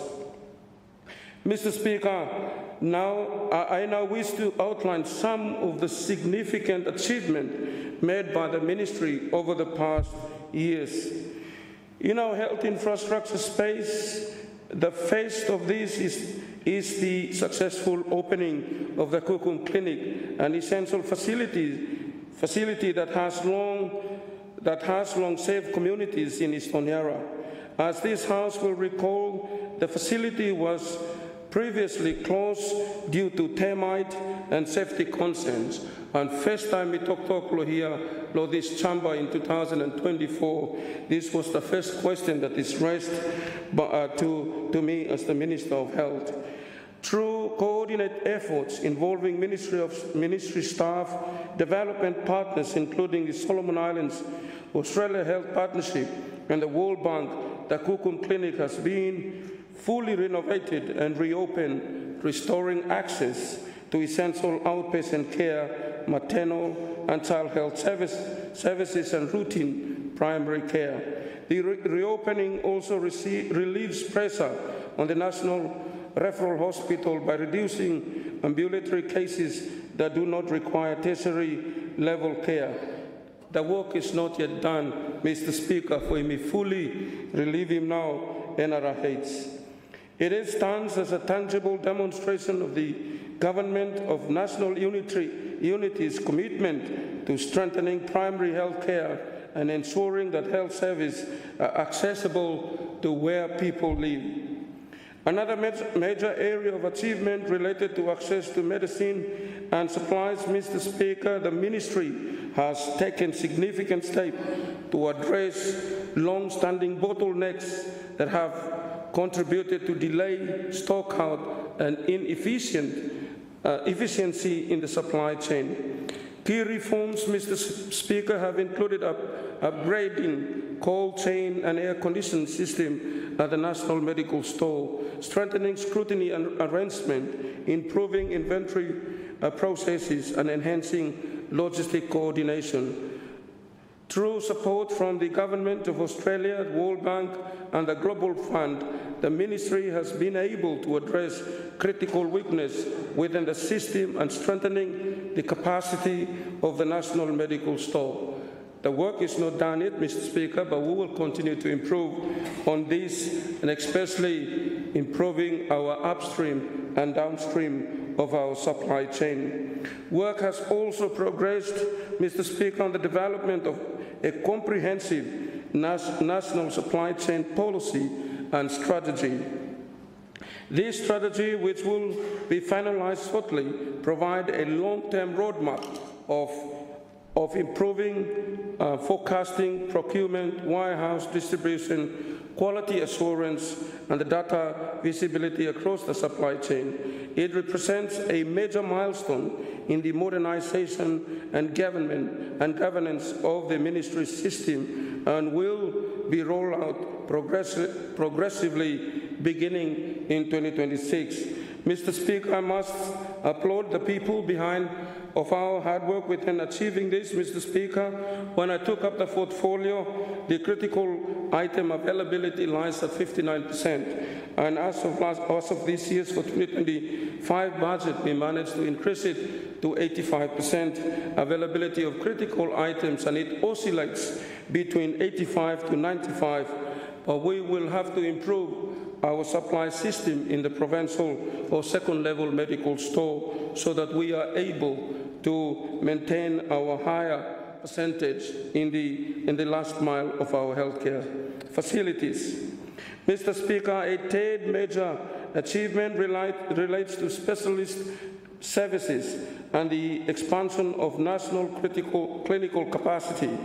The official opening of the National Referral Hospital Comprehensive Medical Center earlier this year is a transformational milestone for our health system.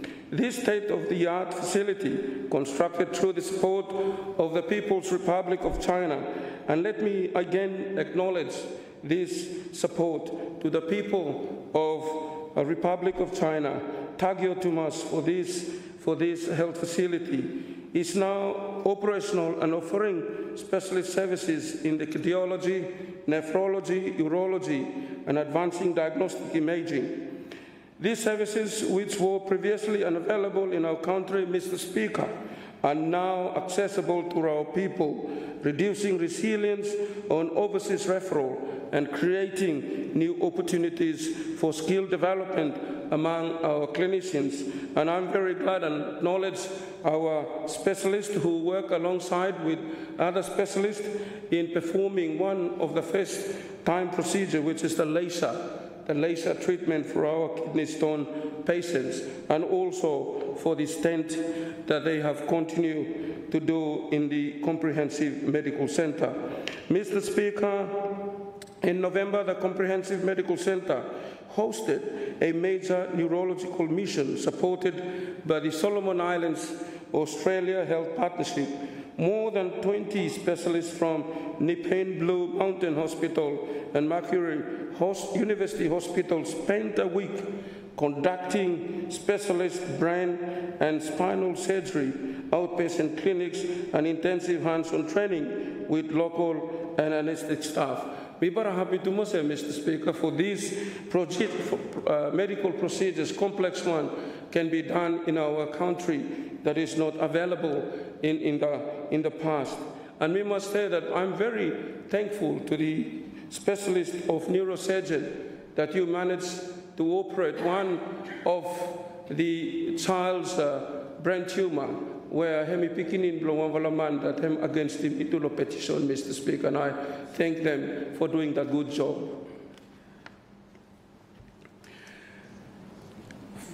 14 major neurological procedures were completed, Mr. Speaker, over the course of the mission at a total cost lower than the cost of sending even a single patient overseas for treatment.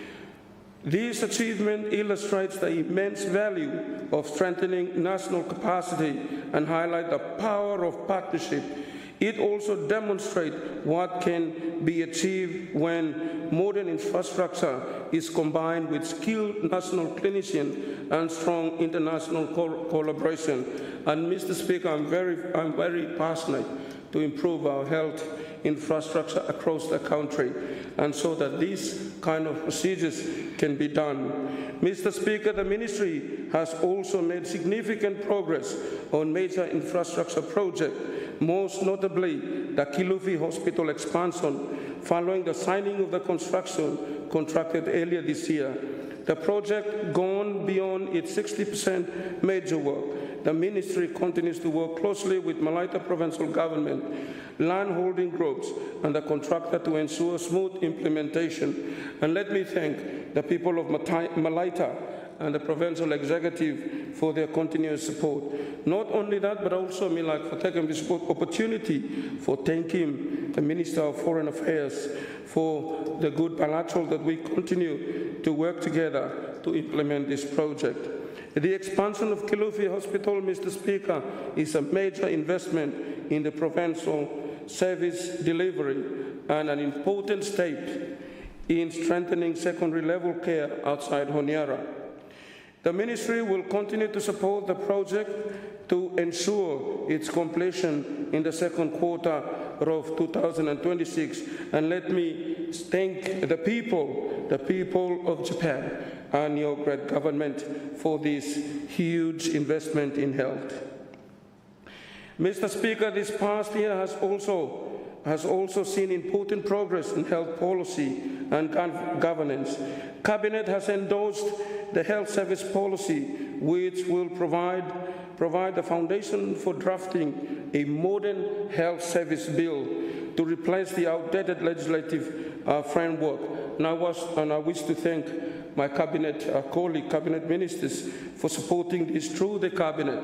It's 37 years, Mr. Speaker, that this health service bill, it's never been amended, and I continue to thank my colleague ministers for your support during our cabinet discussion, and I'm looking forward for also other colleagues to support me in this honourable House when this bill will take into Parliament, and I am optimistic to bring this bill beginning early next year, that it will be submitted to Parliament in 2026. This is one of the most significant institutional reforms of the past decade and will strengthen governance, service standards, public health powers, regulatory functions, and accountability mechanisms. Mr. Speaker, alongside legislative reform, the Ministry will advance key workforce initiatives guided by a newly developed and ready to publish National Health Workforce Strategy. Mr. Speaker, my understanding that there are people that will want to move out, other health workers. Well, I respect them. I respect them for the opportunity that they have.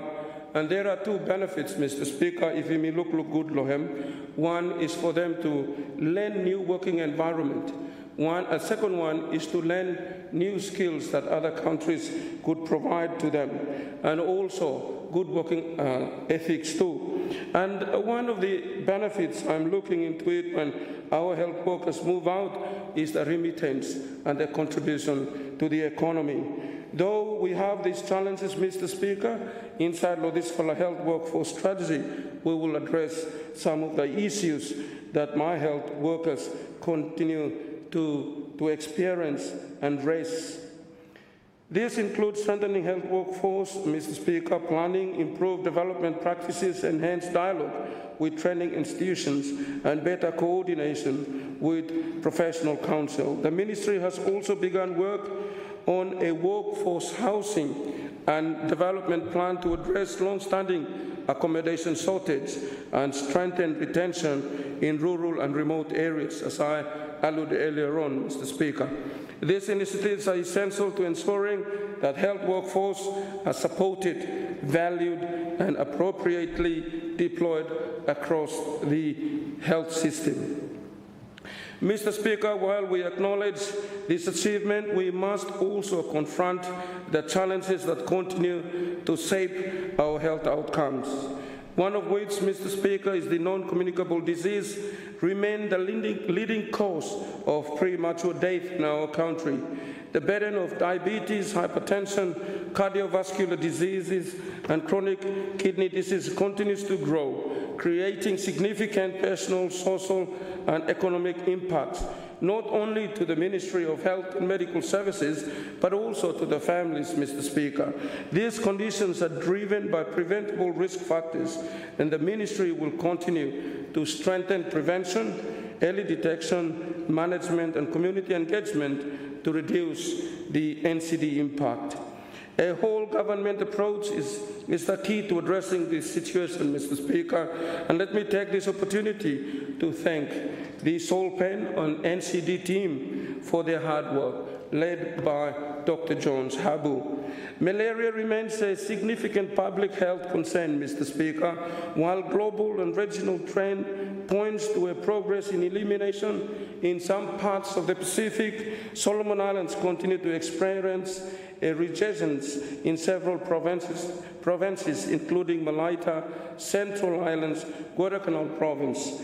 strengthen vector control, enhance civilians, better case management, and stronger community engagement are all essential to revising this trend like NCD, and the ministry is embarking on malaria elimination strategy with a whole government approach mode, Mr. Speaker. The ministry is also concerned by emerging pattern of HIV cases, particularly among young people and high-risk population. And yesterday, me go now for lonesome this for World AIDS Day, and me also highlighting more the data that you may currently gathering. But Mr. Speaker, let me update this Honourable House that previously, before 2025, we have been detecting on average 1 to 2 cases per annum. Last year we saw a surge in HIV cases and recorded 8 new cases. This year, Mr. Speaker, we have recorded 34 new cases, bringing the cumulative total to 79. Of these 34 new cases, 25 are males and 9 are females. Total of positive clients now are 48 cases. Mr. Speaker, 3 of whom are not on treatment. And yesterday, me encouraged him 3 fella that other survey was positive for come forward for receiving treatment so that you have a long life. Me, again, like to urge those people that are not treatment, but you know your HIV status, please come along, come to the health facility so that you can receive him treatment to reduce him now viral load. If you not take him treatment, the HIV virus load will continue to increase, and I am sure that you will have the stage of the column AIDS. So please do come when you know your HIV status in the health facilities so that you receive treatment. Mr. Speaker, 27 have succumbed to the advanced HIV disease and its complication, and 4 or that are where foreigners or that now return low countries where they come from. Although the national prevalence remains low, the recent increase underscores the need for an early action, Mr. Speaker. In 2026, the ministry will scale up civilians, expand testing, strengthening prevention, and ensure rapid access to treatment in order to intercept transmission early and protect the health of our community and the future of our country. Mr. Speaker, the ministry must also maintain readiness to respond to health emergencies, including outbreaks, climate-related shocks, and natural disasters, while ensuring the continuity of essential services. We are dependent on the readiness of our provincial health services, Mr. Speaker, but these need investment.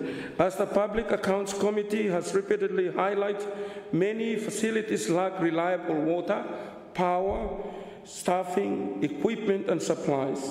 Addressing these service readiness gaps is essential to improving health outcomes and fulfilling the constitutional responsibility to provide essential health services to all our citizens.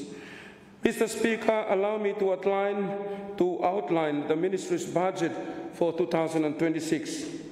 The total appropriation for the Ministry of Health and Medical Services is 852 million. This is a major investment in the health sector, Mr. Speaker, reflecting the government of national unity and transformation recognition that health is central to human development, national resilience, and long-term prosperity. On this, Mr. Speaker, of this total, 70 is allocated for the development budget, which will support major infrastructure projects, essential equipment procurement, and priority capital investment across the country. And let me outline, Mr. Speaker, of those health infrastructure in 2026. The Tamba Rural Health Center in Isabel Province will start their development with $3 million. Central Korai Rural Health Center in Malaita Province will allocate $3 million. Malaita Outer Island in Moi, Mr. Speaker, Waterby allocated for $3 million. And Tasimboko Rural Health Clinic, the Northeast, by also take him now $3 million. These budgets are milestone budget, Mr. Speaker, and behind me continue no 2027 budget. South New Georgia as well, Mr. Speaker, and Penuna Clinic, Lo Ranoga and Simbo, Lo Western Province. Parego Area Health Center renovation too, Mr. Speaker, coming for the budget, Lo Hem Lo East Makira. And Vuturua Clinic renovation and upgrade, Lo Central Island Province, Mr. Speaker, where Hemi 1.5 million. Abu Rural Health Clinic renovation, Lo Auki, especially Lo Auki Langalanga constituency, Mr. Speaker, is allocated for $1 million for that renovation. Mataniko Clinic renovation and upgrades, also allocating $1 million Lohem. And Bokona Clinic renovation upgrade. And Pangoe, Lo East Choizo, Mr. Speaker, $1 million. And Sege Area Health Center, Lo Western Province. And Central Guadalcanal Rural Health Clinic, new one, we have $3 million. So these new facilities, milestone budget, Mr. Speaker. We must read him now because we are for the taxpayers. We're not selling go lo Ministry of Health and Medical Services. Lo second level health facilities, Mr. Speaker. Provincial Hospital blame lo lata a milestone budgeted 2 years. So we will do him lo next year and the following 2026 and 2027 where hemi more than $10 million. Helena Goldie upgrade especially for X-ray, Mr. Speaker, and $1.7 million. Taro renovation, Mivala also allocating $2 for him this year, $10 million for upgrade. But there will be a new hospital in mainland, Mr. Speaker. Malu second level medical store too, Mr. Speaker, we will budget loan $1 million. And Guadalcanal Provincial Hospital, this is a long-standing issue, Mr. Speaker. This is a preliminary work to be done for Guadalcanal Hospital next year, which is me allocating $500,000. And once the design and the groundwork, geotech, and all this is completed, then we will start for budget for the Guadalcanal Hospital, Mr. Speaker. Lo Tesari, Mr. Speaker, this one embraced lo question and answers. There's an improvement for maternal ward and expansion project. Lo imi lo NRH, $1.5 million now, Mifala Putum. And one which is, I am looking forward for that state-of-art operating theater, Mifala budget for him, for finishing him $6 million. Also, Mr. Speaker, I highlight him too, a National Public Health Lab, me for a budget for him for $1.7 million. And this is to address some of the gaps in SPS that we may continue for facing so that we can do some other tests like nutritional value for export. And this is how the Ministry of Health supports exports and also our economy, Mr. Speaker. Mr. Speaker, the Ministry will also receive $53 million in budget support from the development partners, including Australia, WHO, UNICEF, UNFPA, the World Bank, and the Global Fund. These contributions remain essential to sustaining core programs and supporting the Ministry's reform agenda. The recurrent budget, Mr. Speaker, stands at $728,570,879, supporting the daily functioning of the health system. Also, workforce cost, essential medicine, provincial operations, maintenance, outreach, and emergency services. This budget, Mr. Speaker, provides the Ministry with a long platform to advance long-standing reforms, complete major projects, strengthening provincial services, and expand specialist capacity. I now turn to the strategic priority that will guide the Ministry's work in 2026. These priorities are aligned with the GNAT policy, the National Health Strategic Plan 2022 to 2031, and the expectation of this Honourable House, Mr. Speaker. We must thank you, Mohota, opposition and previous leader of the Independent for continue for supporting increase the ministerial budget, and of course PSC, and of course my cabinet minister's colleague that always support him now increase the budget below health. And I salute you all. This budget debate below health and long little better, Mr. Speaker, because it's essential for the life of our people. And without health, none of us could be sitting here, and of course none will be contributing to the economy. So Mr. Speaker, bear with me for the long debate of the ministry's contribution. The first priority, Mr. Speaker, is the liaison with the Attorney General Chamber, who will draft a new health service bill and progress to Parliament in 2026. This legislation will modernize the regulatory framework for health, strengthening governance and accountability, and improve oversight of health service across the public and private sector. The second priority, Mr. Speaker, is to develop and commence implementation of the National Supply Chain Strategy. This strategy will provide a long-term blueprint for improving governance, forecasting, procurement, distribution, quality assurance, and data visibility across the supply chain. It represents a major structural reform aimed at restoring confidence, ensuring accountability, and improving access to the essential medicines. The third priority, Mr. Speaker, is to fully operationalize the National Referral Hospital Comprehensive Medical Center. These will involve expanding specialist services, strengthening clinical governance, increasing staffing, and establish a cleaner referral pathway to the center. The CMC has already begun transforming specialist care in Solomon Islands, and 2026 will see further expansion of its services. While we invest in our UBEN facility, we cannot neglect the reality that 74% of our population live outside of Honiara. Mr. Speaker, our fourth priority is to launch and open the remaining health facilities that meet Duimlo 2025 budget. Wagena Area Health Center, Manuupo Area Health Center, Taunga Area Health Center, Leona Rural Health Clinic, and Guanatai Rural Health Clinic, and as well as Agorabao Rural Health Clinic. Last month, Mr. Speaker, I had the privilege to accompany our Honourable Prime Minister to open and hand over Deva Rural Health Clinic and Konide Area Health Clinic in Isabel. And as I can see our people in the rural areas, Mr. Speaker, the reality and the stories that I heard of them facing the adversity of accessing health infrastructure. So my good colleagues, let's continue to support the increase of the DB for health facilities so that we continue to decentralize health services to the people that we serve best.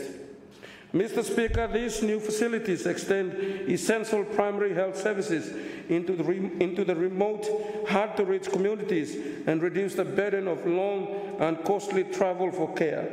Their commissioning strengthening equitable access aligns with the national strategic plan's focus on bringing health service close to families and ensure that people in this area can obtain timely and reliable care without financial hardship. The fifth priority, Mr. Speaker, is to resource the new division of neglected tropical disease using the dedicated 2026 budget allocation. This division will coordinate national programs for malaria, lymphatic malariasis, leprosy, yaws, and other major diseases. It will strengthen civilians, expand outreach, and improve program coordination. The sixth priority, Mr. Speaker, is to advance the Kilufi Hospital expansion towards its planned completion date in June or July 2026. This project is essential to strengthening secondary level care in Malata and to improve service access for communities across the province. The seventh priority, Mr. Speaker, is to open the new Naha Uben Health and Bathing Center in 2026. This facility, Mr. Speaker, that has been funded by the Government of Australia will strengthen maternal and child health services, increase access to antenatal care, and improve safe bathing services in East Honiara. And not only in East Honiara, Mr. Speaker, but for us all, the people of Solomon Islands, where population growth continues to rise. And me like for acknowledging Minister Blo, MID, for his upward planning for maintaining now Road Golonaha Bathing Center for our people and the women of this country. Better road enhance the access of healthcare service delivery. Mr. Speaker, the eighth priority is to strengthen provincial service delivery. To achieve this, the Ministry will launch a provincial service delivery strengthening initiative based on two core elements: the development of provincial primary healthcare performance improvement mechanism and the development of provincial performance scorecards to measure readiness, quality and service coverage. This will include progressing the review of role delineation policy. These tools will guide improvements across all provinces and drive greater accountability for service delivery. The ninth priority, Mr. Speaker, is to intensify efforts to combat the leading disease burdens of non-communicable diseases, malaria and HIV. The Ministry will develop a strengthen NCD action package, expand malaria vector control and case management, and increase HIV surveillance and prevention efforts.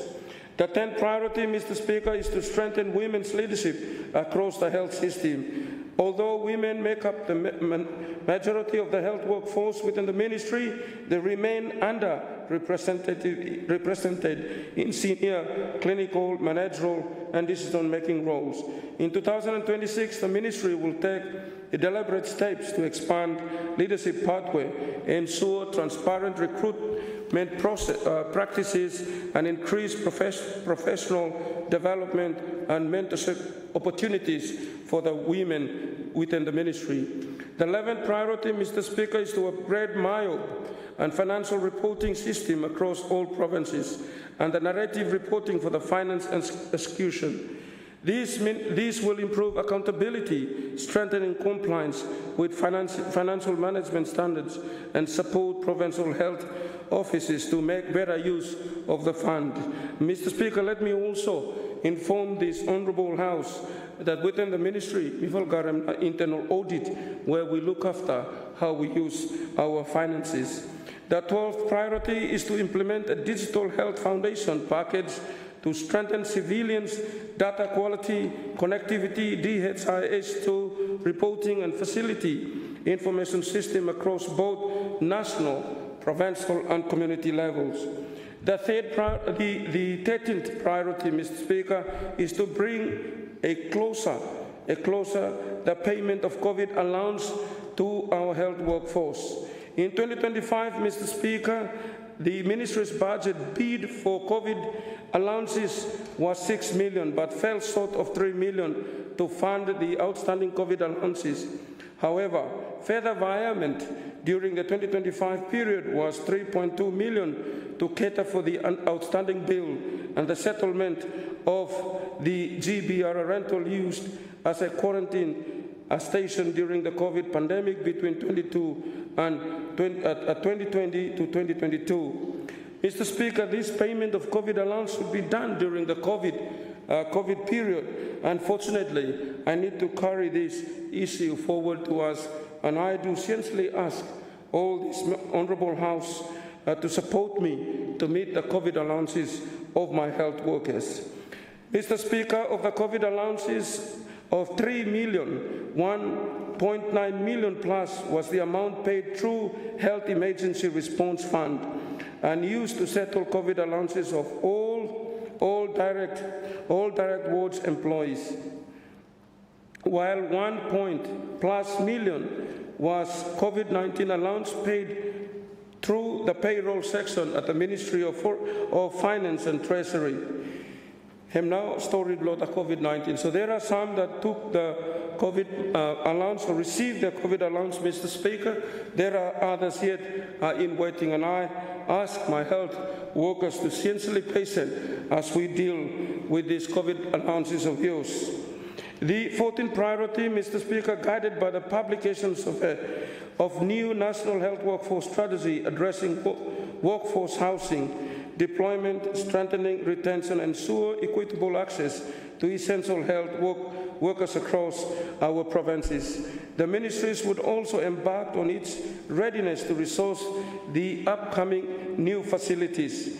We acknowledge the Ministry of Public Service for the provision of 201 new positions.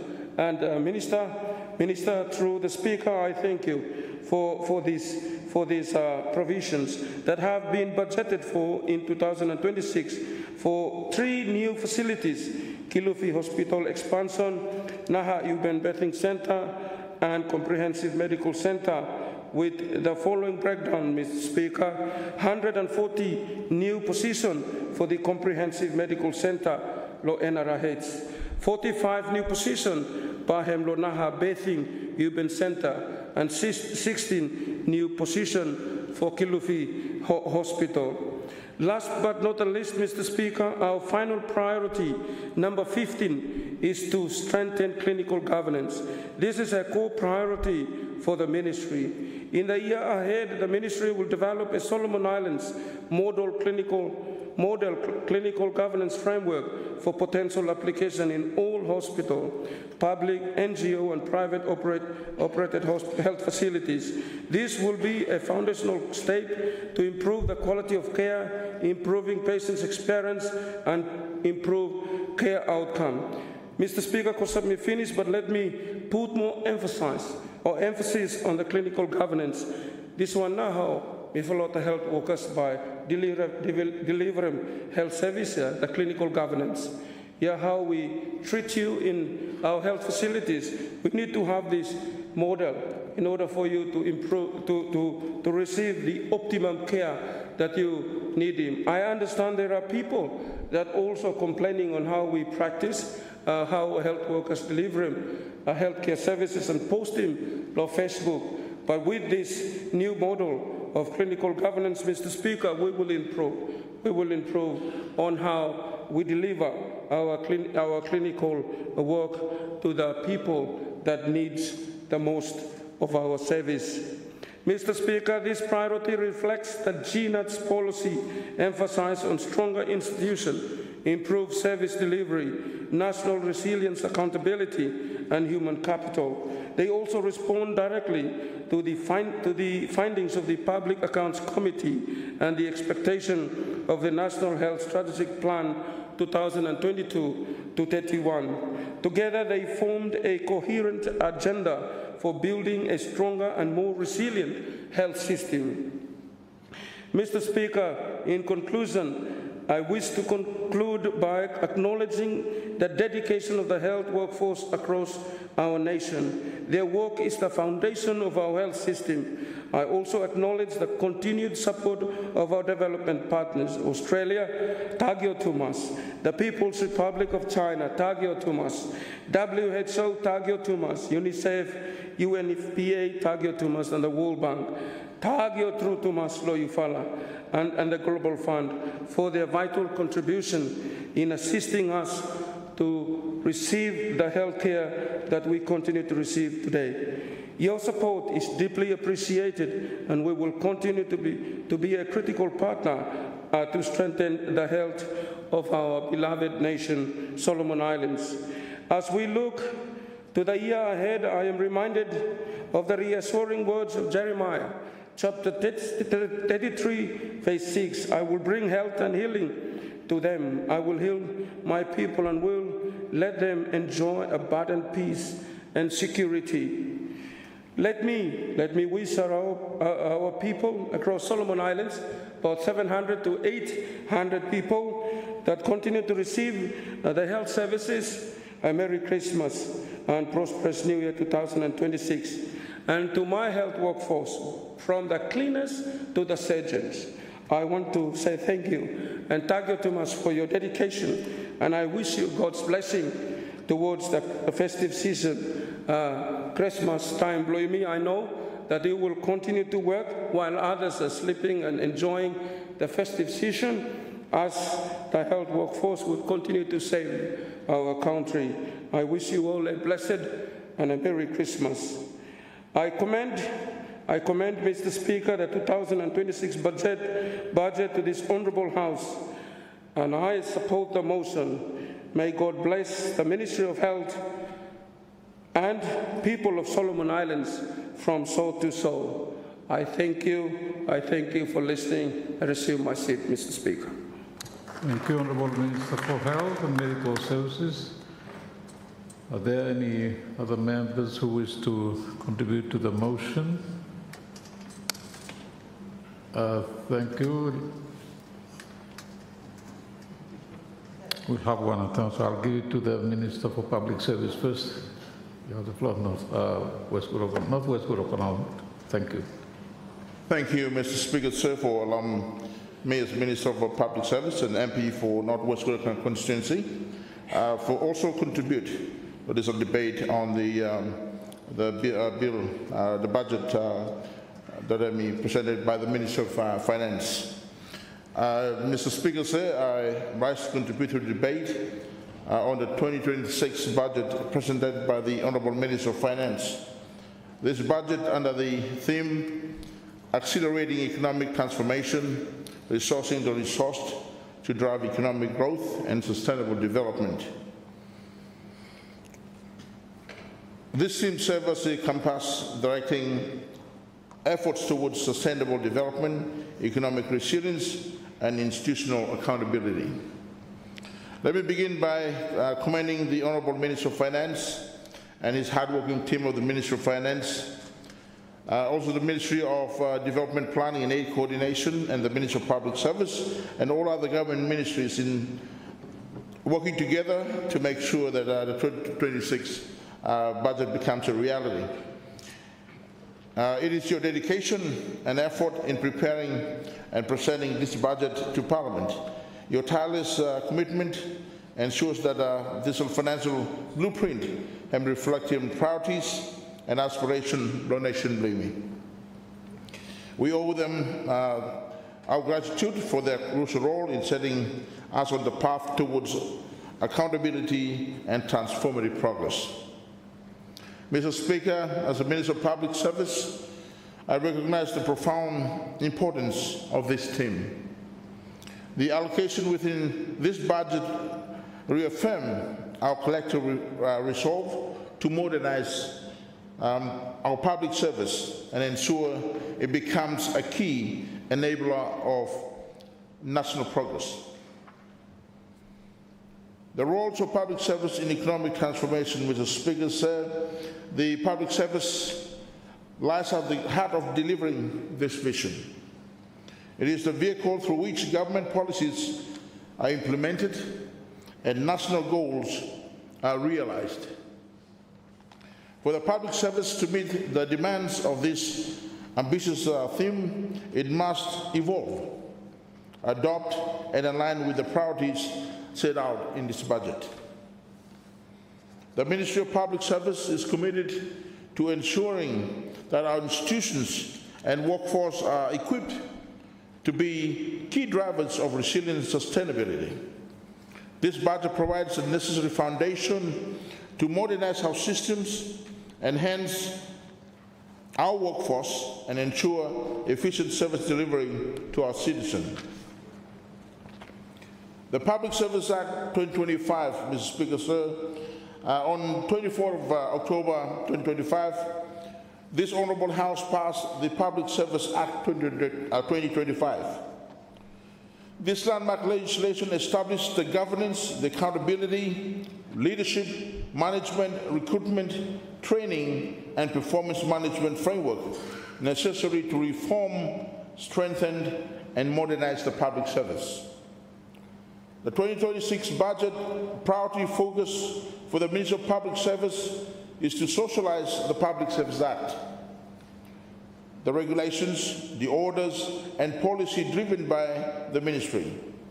Mr. Speaker, socialization of the Act is both critical and necessary. It is the responsibility of the ministry to ensure that all public servants, whether in Honiara or across the provinces, are fully informed of the obligation under the Act, understand the new legal provisions, and consistently apply them in their daily functions.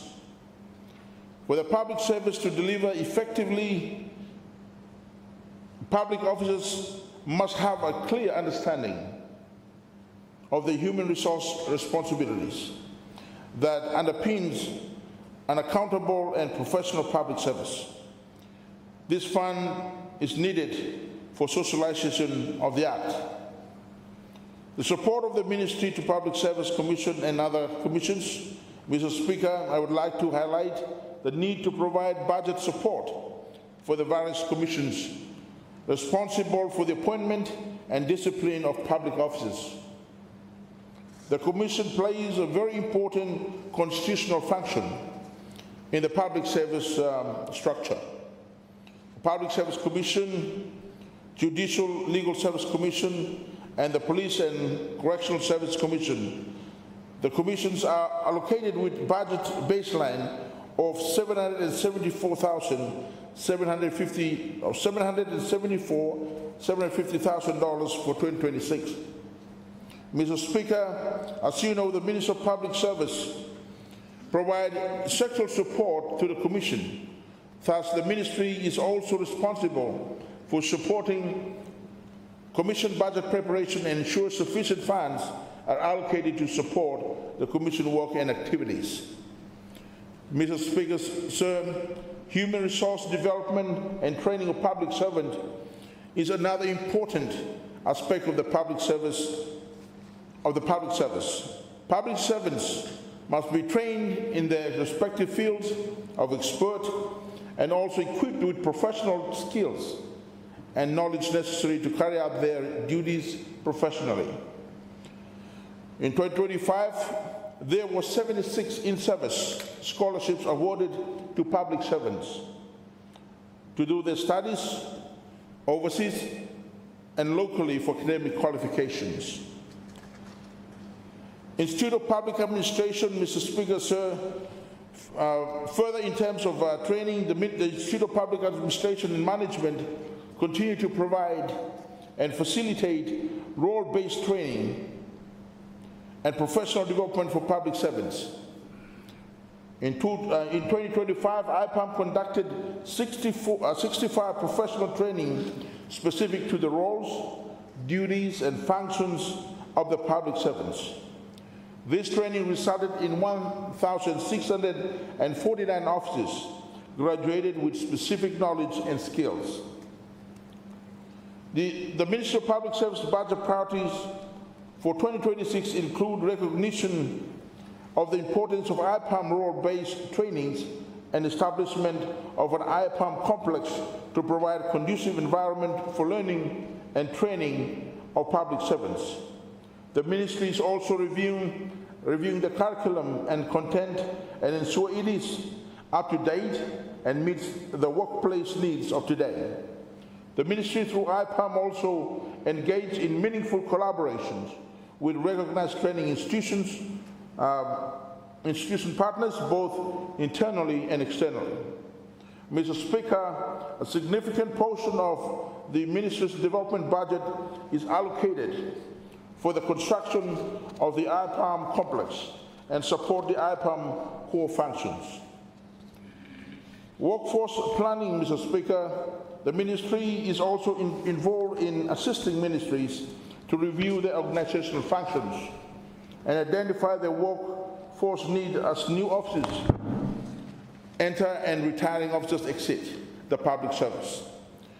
In 2025, there were 1,843 submissions made for appointment confirmation and promotions of officers to various positions in the public service. Planning, managing, and coordinating the performance of workforce is critical. Part of the budget priority of the ministry in 2026 is to improve the performance management policy and monitor the performance of public servants. The ministry envisioned to have a highly productive and accountable public officers serving in the public service.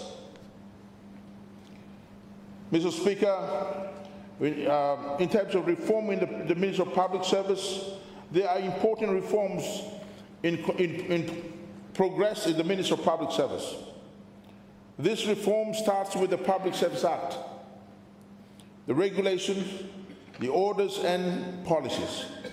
With the Act passed by this Honourable House in October 2025, socialization and awareness of the legislative changes to the Public Service Act is very critical.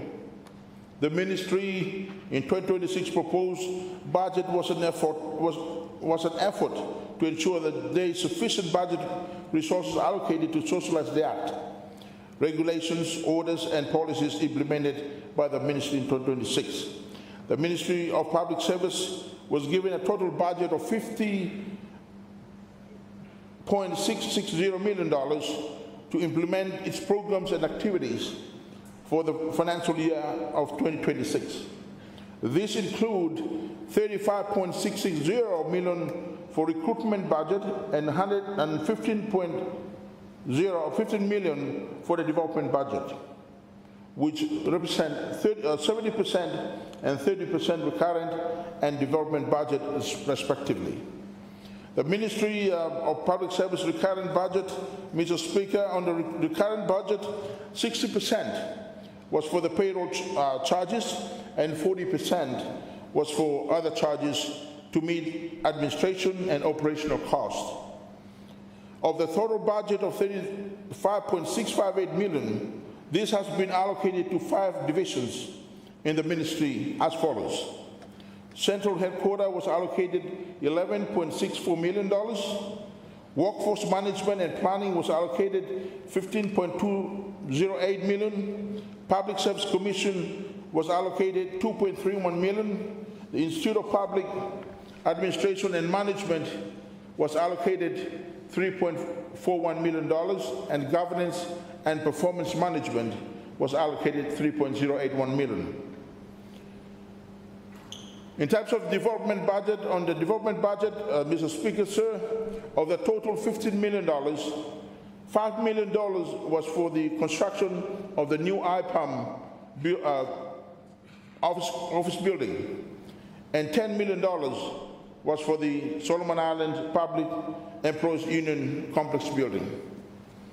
Mr. Speaker, before I conclude, I also wish to take this opportunity as the Minister of Public Service and on behalf of my family, as the Christmas is near and we already inside the festive season, me like for taking this opportunity for me wish him, His Excellency the Governor General and his family and his staff,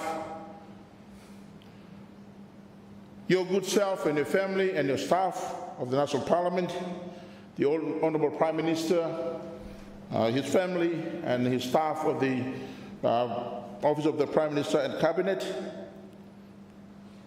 They also like to wish him, pass him greeting, go along all Cabinet Ministers, or the families, Mleifala, and your staff, or the various ministries where you look after them.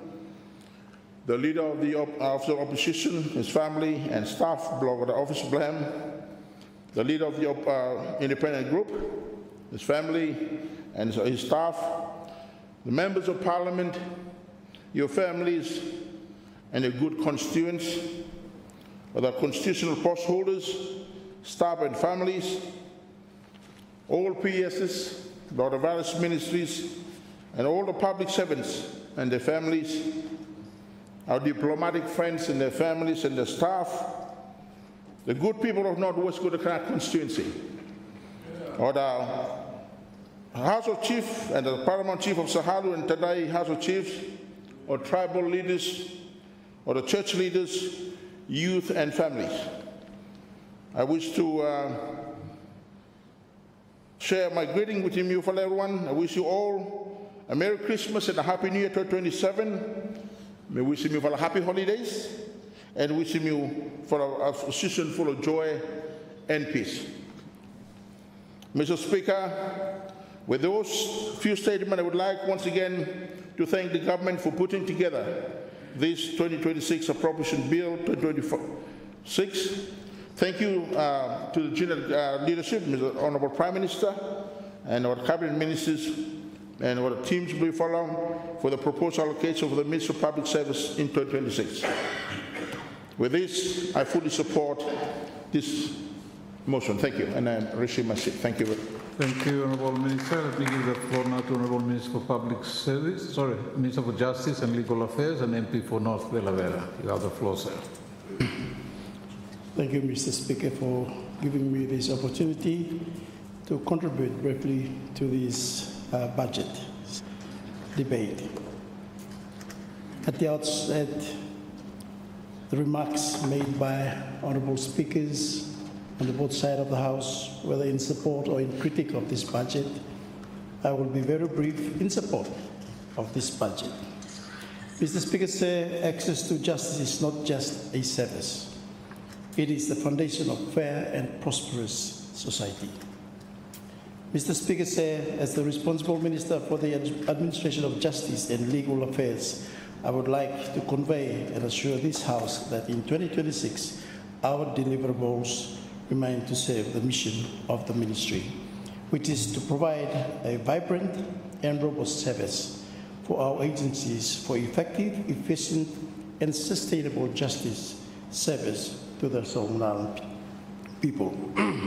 In pursuit of this mission, my ministry is pleased that the Solomon Islands government continues to be the major source of funding for our justice system and legal institutions, including the National Judiciary and the Magistracy. While donor support remains minimal, Australia remains our key partner through the Australia Solomon Islands Partnership for Justice, ASIP-J, with UNICEF providing targeted assistance on the law reform sector. This partnership sets a powerful example of partnership and commitment to progressing access to justice for our people. Mr. Speaker, sir, the responsibility of sustaining justice ultimately rests with us, the government. A responsibility that GNET government has remained true through increasing support of my ministry's development budget in 2026. For this support, I thank GNET government most sincerely. Along this support, our policy priority for 2026 will be the legal reforms. This year, 2025, we achieved a historic milestone. Cabinet has endorsed comprehensive reforms of all our 5 legal agencies. These reforms are the first major overhauls since independence in 1978. This is not just an administrative exercise. It is a bold step to future-proof our institution to ensure that they save our people for generations to come. Mr. Speaker said, why do these reforms matter? The reason is simply that strong legal institutions are the backbone of economic growth and social harmony. They enforce and secure people's rights as enshrined in our Constitution and create an environment where business thrive and human rights are protected. A robust judiciary deters crime, builds trust in governance, and safeguards vulnerable communities. Simply put, justice drives development. And our economic and productive sectors and other social sectors that we always aspire will not thrive without a conducive environment in which justice plays this role. And I must thank GNET to seeing fit to increase our budget. And I must thank them, hardworking Minister of Finance, that you will notice. Ministry of Justice, I would say, for the last couple of years, has its budget at a minimum, not an increase since I took office. And this year would be the first ever an increase in our DB up to 18 million. It usually sits at 3 million each year. And I must thank Jeanette for seeing it fit to increase our budget so that we can progress with our justice programs for next year, 2026. Our priority plans for 2026. We will accelerate the transformation with landmark initiatives. First, the Attorney General's Bill, establishing the Office of the Attorney General under new legislation. The Law Reform Commission, modernizing the Law Reform Commission Act. The Public Solicitor Bill, creating a statutory office of the Public Solicitor. The Director of Public Prosecution Bill, establishing the Office of the Director of Public Prosecution. And the Registrar General's mandate review is the strengthening the land title registration and introducing copyright regulations. I will put an example. That's why these reforms are necessary. A simple example. We have legal issues to battle crime, especially the illicit drugs in the country. However, our penal code does not cater for that. That's why it is necessary to do these reforms. In what ways do you punish those in possession of that? It was never spelled out, because we never experienced those incidents or those criminal activities in the past. That's why it's necessary now that we have to do the reform to combat these unwanted activities that are creeping into our society. We will also advance critical social reforms in 2026. And that is one of the rising issues, is shifting the marriage age from 15 to 18 years. That is one of the reforms that we will take on board. And reviving consultation on the Youth Justice Bill. The Youth Bill is prepared by Minister of Youth and Children Affairs and was rolled out several years ago. And my ministry was mandated to look at reviewing what went wrong and what went right, and to reform or review this bill. Mr. Speaker said the core mandates are functions of law in the delivery of legal services to our people, including the Registrar General's office. And also, if I may make a few reference to my ministry's contribution in 2026 to driving innovation through intellectual property. This is one area that has been left unattended for past years. Since independence, I would say, we still have the IP regulations law UK yet now, and we're working on that. As Solomon Islands prepare for graduation from LDC status in December 2027, intellectual property will be a key driver for economic transformation. Through the WIPO LDC package, we will implement projects that strengthen IP systems, support creative industries, and enhance competitiveness. Mr. Speaker said, IP rights fuel innovation, attract investment, and empower our artists and entrepreneurs. For our musicians and creators, IP protection means turning talent into income and building a thriving and creative economy. So once that IP HEMI rolled out, it is the copyrights that we will put in an enforcement law, that one. And it is a source of income for our talented musicians, creative arts, and all this. We need to protect their creativity. And we must say also that in the future, the minister will decide the fees. So this time, we can play music all about law, copying with other artists. It has to be protected. And you have got to have the rights to play that. And this will be an encouragement to our musicians, our creative arts people where Okata keen, and it's where they will earn their bread and butter. Mr. Speaker, sir, with respect to regional leadership and infrastructure development, we are not working in isolation. In 2026, Solomon Islands will lead regional collaboration through the Malaysian Ministers of Justice dialogue, building on successful bilateral engagement with Fiji, Papua New Guinea, Vanuatu since last year, 2024. It is a first of a kind of MSC justice collaboration through sharing expertise, strengthening justice system, and promote legal twinning across Malaysia. And I did sign a twinning agreement with Fiji, the Justice Ministry, Vanuatu, and we're looking forward for doing that the same for PNG. It's trying to get our Malaysian brothers together. We share the expertise that we have. And maybe let's comment. I just have a Minister of Justice for Fiji and delegation just pay a courtesy with Lomi, and we have a dialogue. And I must share with this House, he was so impressed with the gyms system Lomi. They never had one. And then he said, this is what I'll take home, Minister.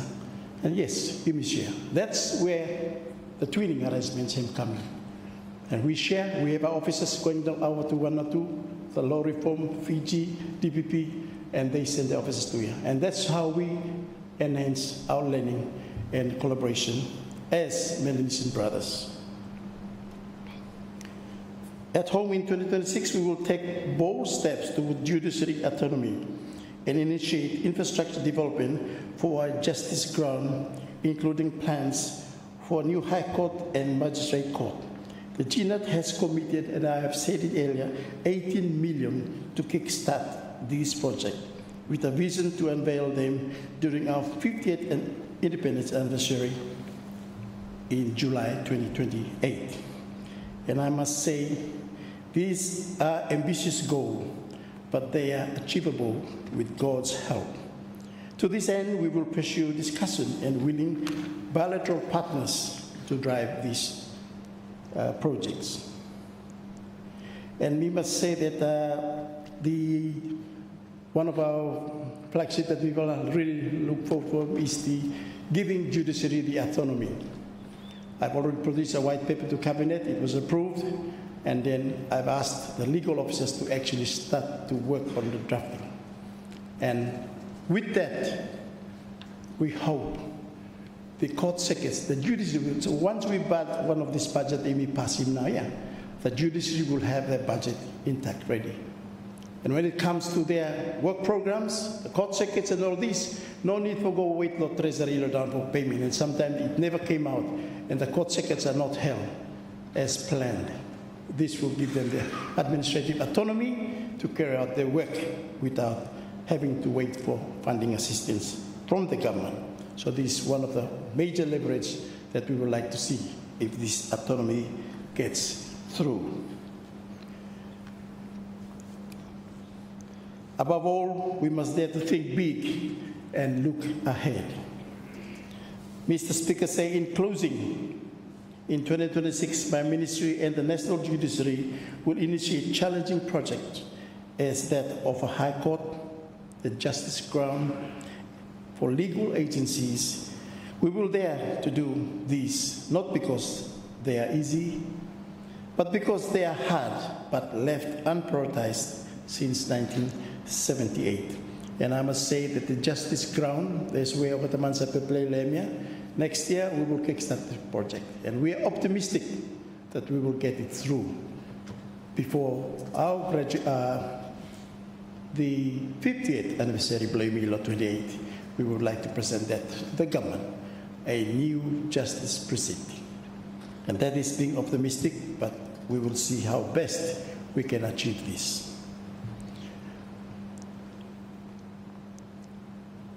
Furthermore, important reforms mentioned are not just about laws, they are about building a nation where justice is accessible, institutions are strong, and opportunities are abundant. Let us dare to pursue these goals, because when justice thrives, our people thrive. Finally, in light of the blessed weekend that is ahead of us, I will share my Christmas greetings on Easter during my speech on the motion of Sine. So I will not do that now, but I wish you all a God's blessing.